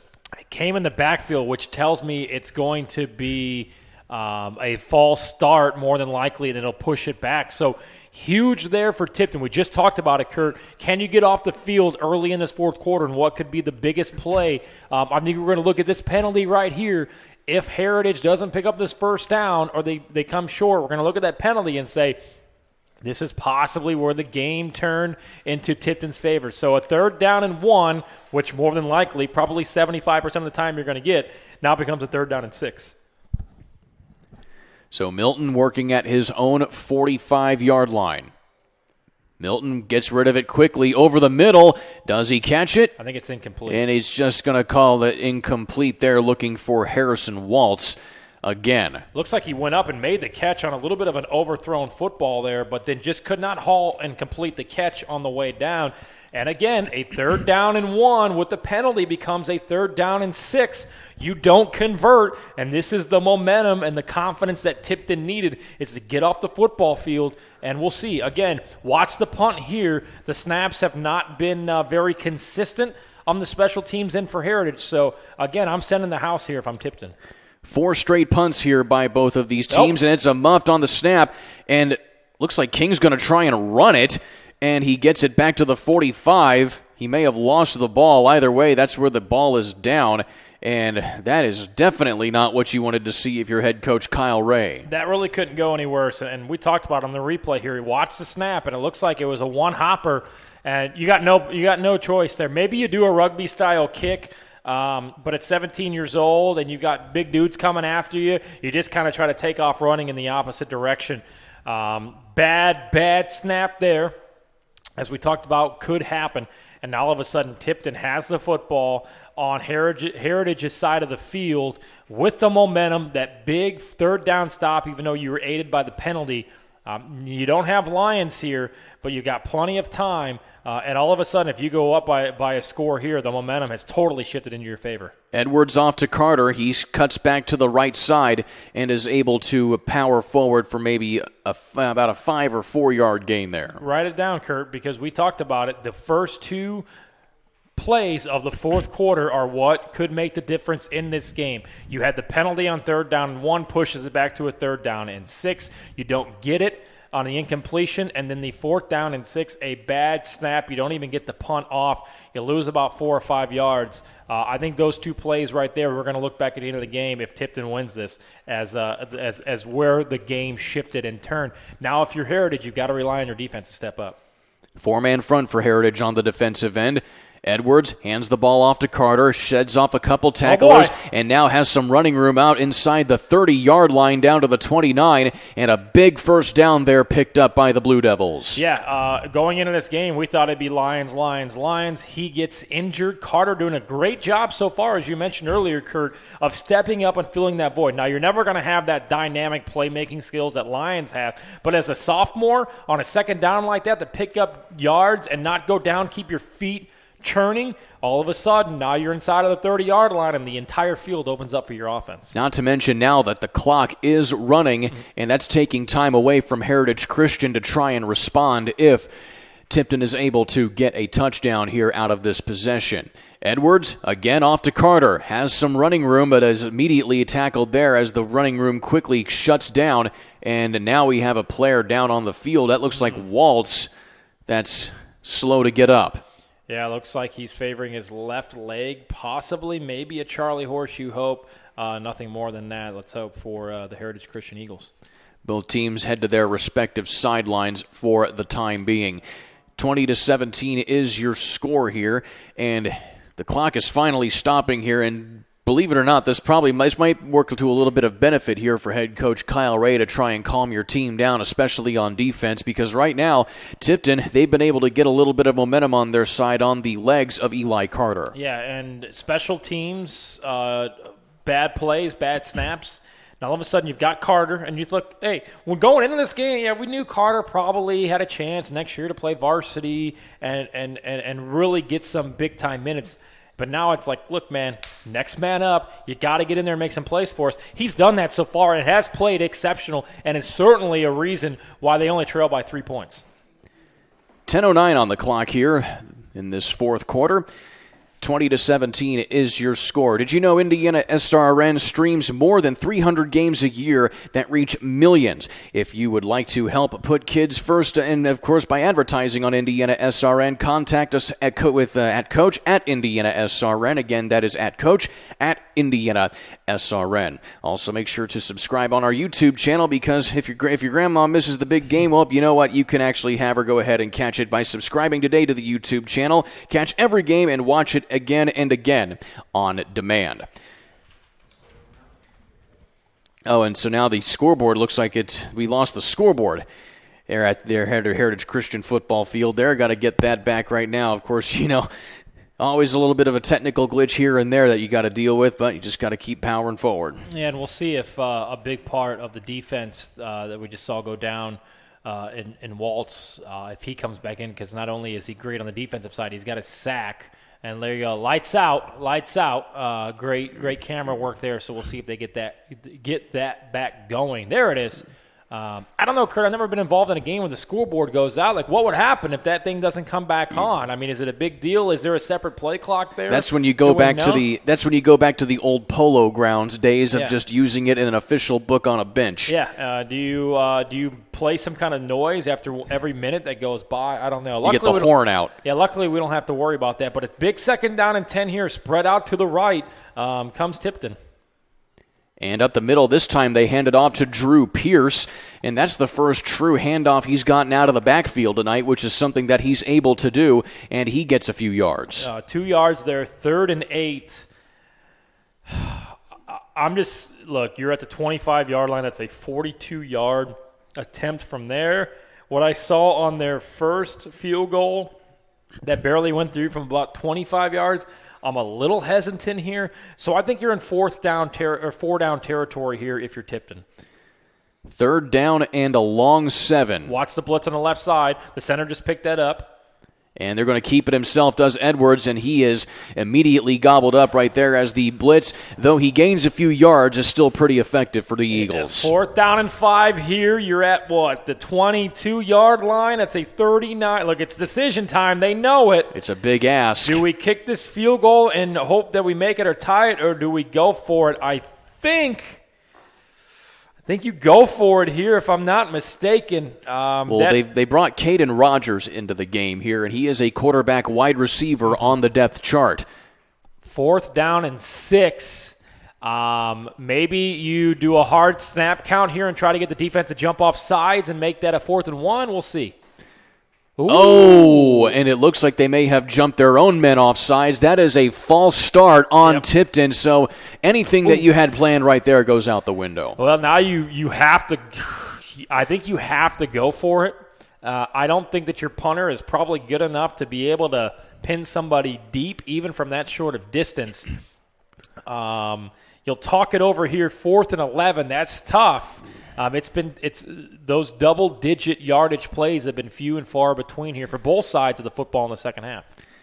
And so now you have 8 minutes and 38 seconds remaining in this ball game here, and that's another thing you've got to factor in here too. It's like you may have to start taking a few risks given the fact that you may not have enough time left to actually try and wait something out. Well, you have plenty of time here if you don't get this to get a defensive stop and get the football back.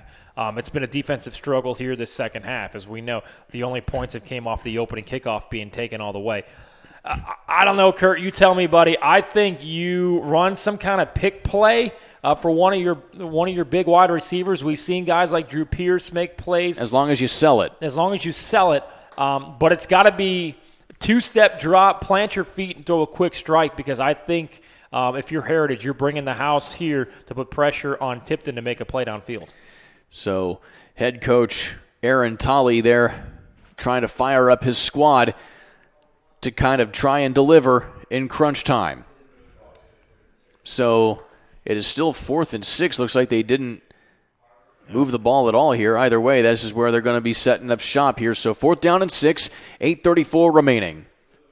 A little screen of motion. Fake. Great and defensive that's push. And in the backfield, a big sack in crunch time there by the Eagles, and we'll have the replay here. What a play. Yeah, just what we were talking about here. We knew that Heritage is going to bring the house. We see it here right up the middle. It goes untouched, and a sack there. You had 2 seconds to make a decision to plant your feet and throw the football. If not, you were going to be sacked. That's exactly what happens. You had to make the decision on it's 4th and 6, so the defense knows you're not going to go more than 7 or 8 yards. You're going to get to the sticks and try to make a quick pass, and he simply held on to the football too much there. The momentum now shifts back to Heritage. What can they do with it? The last time they had the football like this, they were forced to punt. Tipton's defense stepped up. Ryan Miller, the big sacker on that one, the reserve in the defensive backfield for Heritage. Here's Milton. And he'll throw over the middle, complete to his wide receiver. That is Jarian Sharp, his second grab of the night. Man, we've talked about this all night. Max Milton is probably one of the best players in high school football, especially in 2A, of putting it in there where only his receiver can catch it. Double coverage there. The window very small. That's when, as a kid, Kurt, we all did it. You take that tire swing and you try to throw it right through that. That's where that comes into play later on in your football career. Right on the numbers to Jarian Sharp for first down yardage. And the clock continues to move. And if you're Heritage Christian, that's something that you can afford to milk here, but you still want to try and get a score as Colton Brown gets the call past midfield and into Blue Devil territory. Basically, if you're Heritage, here's the deal. Stay in bounds. Catch the football when it's thrown to you. No need to make any unnecessary pushes forward. If you're going down, simply go down and protect that football. Don't give a chance to try to get that extra yard and the ball be stripped. As you see here, there is no sense of urgency. with a 35-second play clock here in high school football, you've got plenty of time to take a lot of time off the clock, 30 seconds. So you got a lot of time to take off the clock here in between plays. Milton takes the low snap. He has his receiver complete out to the left side and complete for a solid gain there. On the reception was Zach Schlamer, and the junior wide receiver gets his first catch of the night. I like this for Heritage. They're saying, look, we're not gonna let our defense get back on this field and hopefully stop. We're going to go win the football game right now. And how do you do that? You stay aggressive. You get plays moving downfield, and you punch that thing into the end zone to go up by what you hope is 10 points. They're going to go out and try to win this football game right now. First down yardage on the reception by Schlamer. He had 3 receptions last week for 58 yards and a touchdown in the reserve spot at wide receiver there behind Harrison Waltz. Milton hands the ball off now to Brown, and he falls forward for a gain of about 4, maybe 3 on the play. And to me, Tipton's defense has been on the field a lot here this second half, and they're slowly starting to grind down. Remember, these guys probably only played 2 quarters of action last week in that 62-0 blowout. They haven't played deep into a game this year. As we know, they've only played 1. But this is kind of new territory for them where, hey, yeah, instead of putting your hands on your knees or your hips, get them above your head, get that wind flowing back through you, don't lose your breath, and we've got to make a stop. So you're looking around, who's going to be that guy that makes a stop on the defensive end for Tipton? Milton looking to throw, and it's intercepted. No, he dropped it. Almost on the interception there was Eli Carter, the big running back on the offense, definitely coming up here on defense. Scary throw and almost a costly turnover by Milton. Yeah, we'll see the replay here. 2nd and 7, kind of an unnecessary risk. He had his man. It's underthrown. If he overthrows that, maybe his guy, Garrett's got a chance to go up and get it for positive yards, but very, very lucky there for Heritage on the underthrow. Does not get intercepted. And I believe now it's set up for 3rd down and 7. And that stops the clock here at just 6.5 minutes remaining after what could have been many more precious seconds that it could have tipped off the clock. Milton looking to throw again. Now he has Nate Thompson. He sheds off a tackler, stays on his feet, and gets taken down at about the 31. I think it's going to be just short of the 1st down marker. Nice little pitch and catch there. Nate Thompson gets to turn the corner and run forward, and we'll see what they mark it off here. It's kind of hard to tell, but they're going to bring the chains out here. It's going to be super, super close. Hard for us to tell here back in the studio. My gut tells me he's just shy because usually when you're not sure and you got to bring out the change, it means more than likely that the football is just shy. So we'll see where the marking is there. Nice little pitch and catch, though. We've seen crazier things, though, people getting the first down by the nose of the football. It could be, it literally is a game of inches. And if we can get Grant to pan in on the chains there, here we go. We'll see how close it is. And it certainly depends on the marking. 3rd and 7, quick little 4 or 5 yard route there. It looks like he got it. They have a first down, and a big marker gets the big first down yardage, and the drive continues. So if you're Tipton, how do you react to that? Oh, we were so close to getting off the field on 3rd down and 7. We bended, didn't really break, but then you don't get bailed out by the chains, and you've got half of a quarter left to not only stop Heritage, but you got to get the football back to your offense without more points being added. So we'll see what they do here, but if you're Tipton, it's time for the defense to step up. The clock continues to roll, precious seconds ticking away here for Tipton, and Heritage Christian going to milk every last one of them on this drive. Milton in the gun. And then he gets the low snap. It somehow ends up in the hands of Colton Brown, and he falls forward for a gain of 2. Makes a little bit of nothing out of something there. You're at the 30-yard line. 5:43. The clock continues to run. You're 4 down territory from here on out. You made that bed back in the second quarter. Now you have to lay in it. So we'll see what Heritage can do here on 2nd and 9. You obviously don't need all 9 yards, but you got to look at it like this. We've got 3 more plays to gain 9 yards. We can absolutely do that. Milton awaiting the snap again.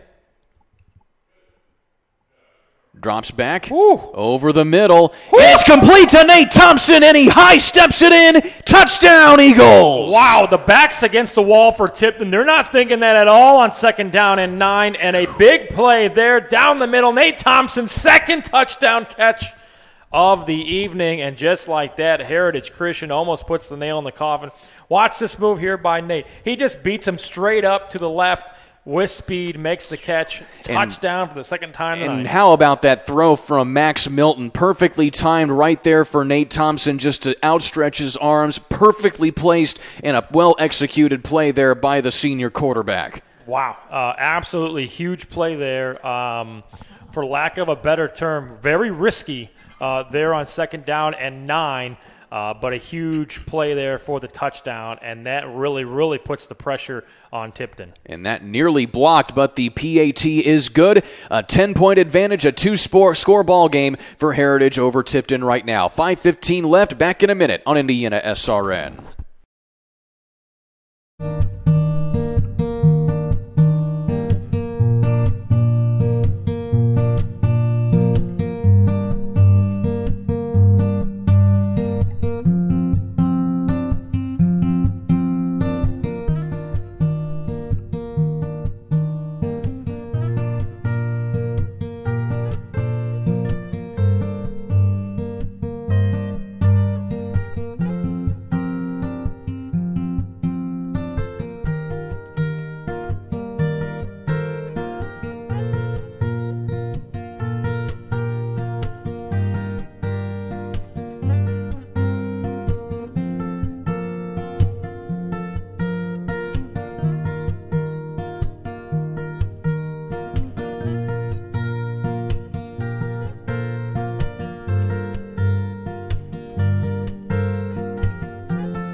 We got to take a look at this play again here to Nate Thompson. Yeah, Thompson just absolutely right off the gate, times it perfectly, and that's just it's a great route to run because you know where your defender is. You're running right at him, and the defender doesn't know, is this guy going to go left? Is he going to go right? Is he going to cut back?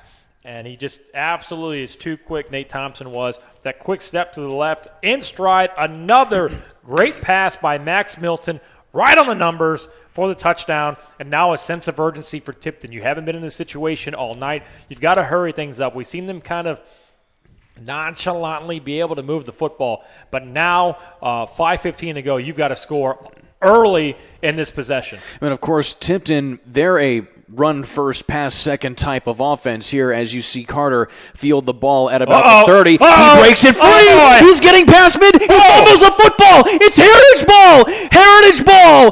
The fumble on the return for the kickoff by Eli Carter, and a big break for Heritage Christian. Wow. You talk about momentum shifting within about 2 seconds. He looked like he was all but gone. Another burst and a huge return, and then he coughs it up on the strip, and a recovery there by Heritage. It looks like he's gone here, makes one man miss. He just had the kicker to beat. And the kicker, this is the second time he's been in that situation. The first time he gets his doors blown off, and it's a touchdown. This time, he says, you know what? I'm going to try to get in there, make some contact, and strip that football. And he absolutely punched that ball out, and just like that, Tipton was almost into the end zone on that one. That goes down as a forced fumble in the book for Caleb King, the kicker/punter. And that just like that, Heritage Christian, they're back on offense, and they can run the clock out here literally, Tony, as Colton Brown gets the call. Do you even throw it at this point if you're Coach Kyle Ray? No, but you also can't just fold up the chair and go home. You still have to move the chains probably 2 to 3 more times. I believe Tipton has at least 2 timeouts left. So we'll see how they choose to use those. But yeah, there's no sense of urgency here. But again, you're still one, maybe probably 2 first downs away from absolutely sealing it. But you certainly don't want to give the football back to Tipton. But man, I just think about that kickoff. you make something out of nothing, and then you cough it up. A great play there by the kicker to force the fumble, and they're throwing the football. And I don't know why. And Milton hits it to Colton Brown right at the original line of scrimmage. They don't really gain a whole lot on that play. He goes out of bounds and stops the clock. But, man, so on the kickoff, that would have been the second one this half that they take all the way, or at least for a huge gain. The first one to start the second half goes for the touchdown. But, man, it's pretty amazing. Down the wayside it goes. It's pretty amazing the implications that special teams have had on this game, whether it's good or bad. They have really been playing a huge part, and it just goes to show you not to negate any of that part of that game. Yeah, and you got to give props to Eli Carter. He had that touchdown. What are we doing here? I don't understand this at all. Second down, you're throwing the football. Third down, you're throwing the football. Now the clock is stopped on fourth down. Now look, is it very difficult to come back 2 scores with 4:10 to go? Absolutely. But we've seen it done. You just kind of did Tipton a favor there by throwing it on back-to-back plays instead of. I don't mind the throw on third down, but second down, we'll see what happens here. It looks like they're contemplating going for it on 4th and 13. Now they'll definitely send the punter back here and see what happens. Again, watch the snap. Last time, bad snap, took one bounce, and he wasn't able to get the punt off here, so he let the clock run down. I think he'll call a timeout. And so we have a timeout called here by Coach Kyle Ray. 27-17. We'll take a quick one with them. Back in a minute on Indiana SRN. More fixing, more finding, more being original. Unique like this, trendy like that. More designing this, arranging that. More saving, and then more making it happen. More of your space looking like this, and more of you feeling like that. More excitement, more savings, more furniture, more rugs, more flooring. More affordable luxury from RG Decor.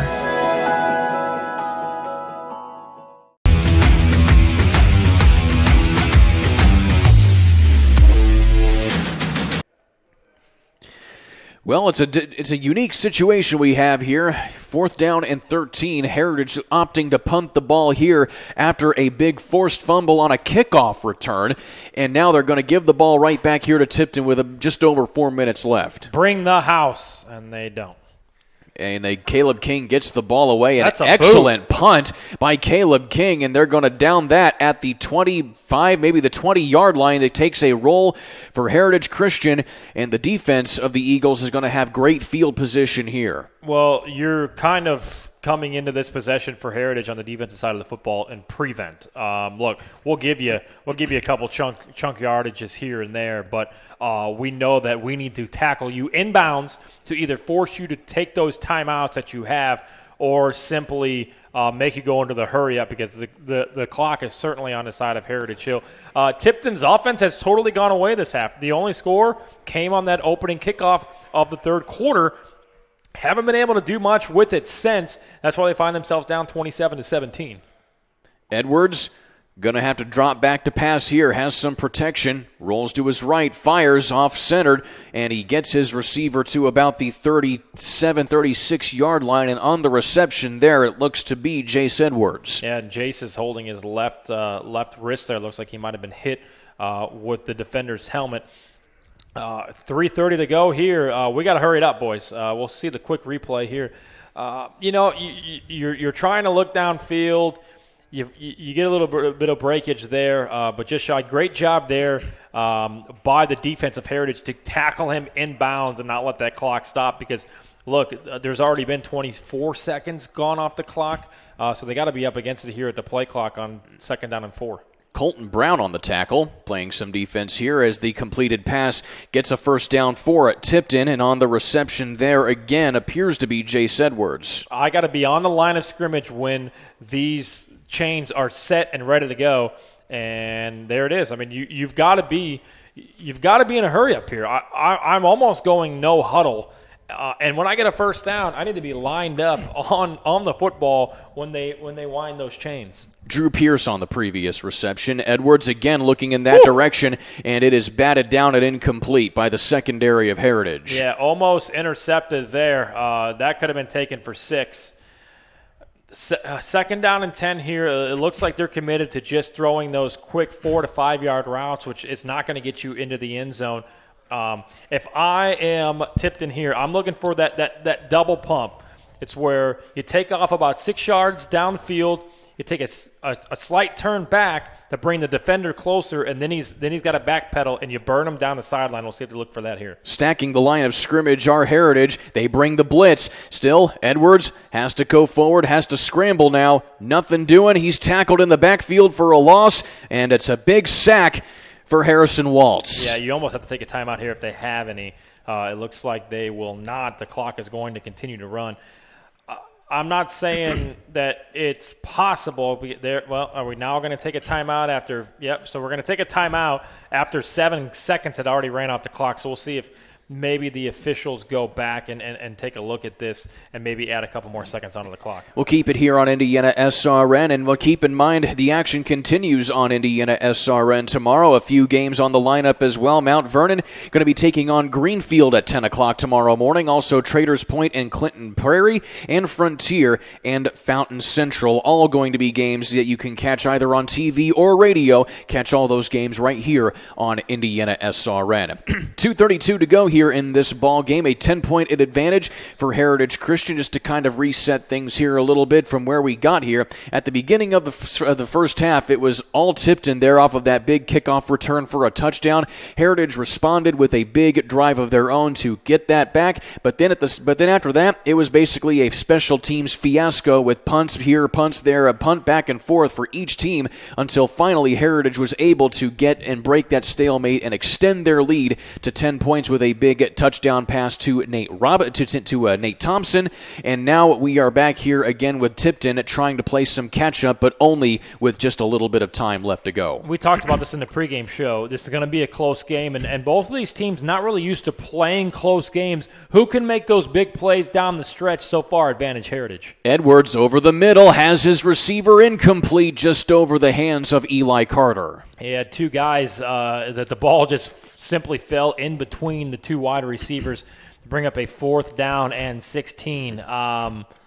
Remember when we were kids and it was 4th and long and we just called jailbreak and then we just threw it up and hoped that your guy could go up and get it? I think that's what we'll see here. Maybe a little bit of trickeration, but 4th and the little bit of a chance you would have, it comes down to this play. You really don't probably practice this too much. You practice probably longer plays, but 16 yards is a lot longer than what a lot of people probably think it is, and they'll take their final timeout here. So Tipton will take their final timeout. We'll take a quick one with them back into here in a little bit on Indiana SRN. Every day, Summers Plumbing, Heating, and Cooling keeps Hoosiers comfortable at home. When you see our bright orange trucks on the road or in your neighborhood, you know the Summers tradition of trust is alive and well. We deliver essential services where you need them, when you need them. We're trusted for quality service at fair prices. Plus, we do what it takes to keep you safe in a time like this. Just call Summers and enjoy the season at home in comfort.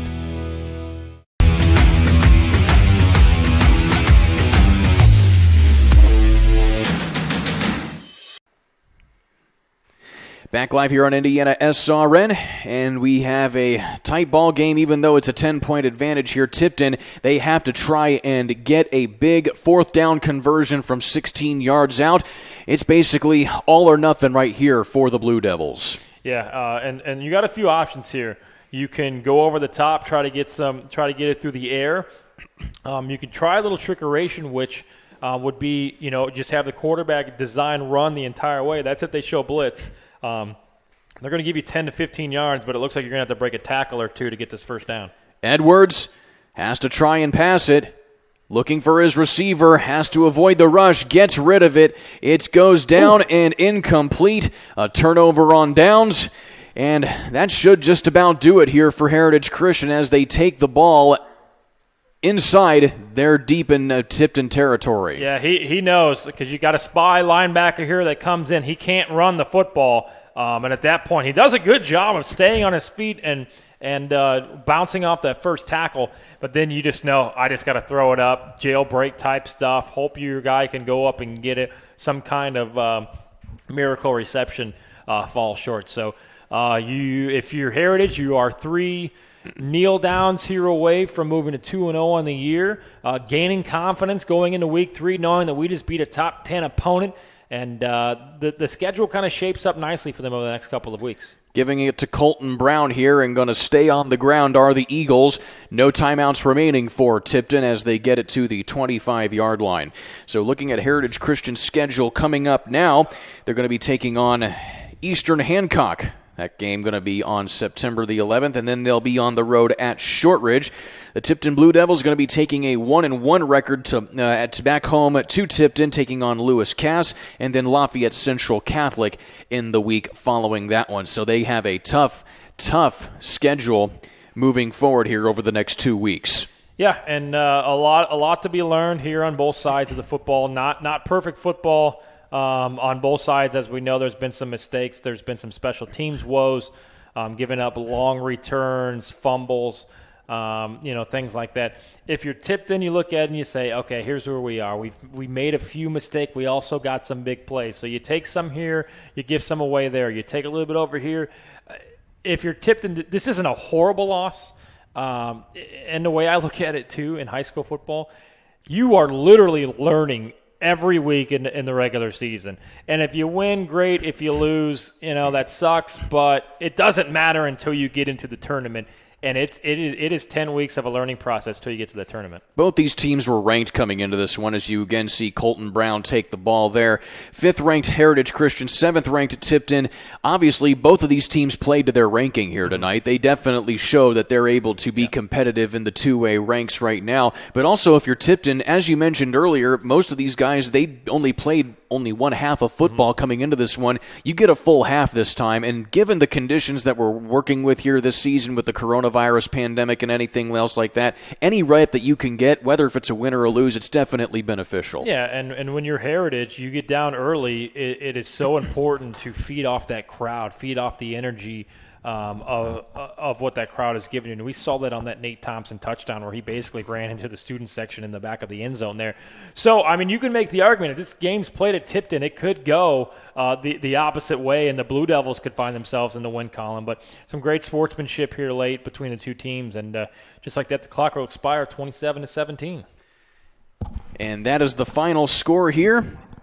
And Heritage Christian gets the big victory. They move to 2-0 on the season. The Tipton Blue Devils dropping to 1-1. And as you will see here, the amended post-game acknowledgement of both teams going to do their best to stay socially distant as well. But still a big win for Kyle Ray and his Heritage Christian Eagles. And they take a 2-0 record to Eastern Hancock back here at Heritage Christian on 9/11.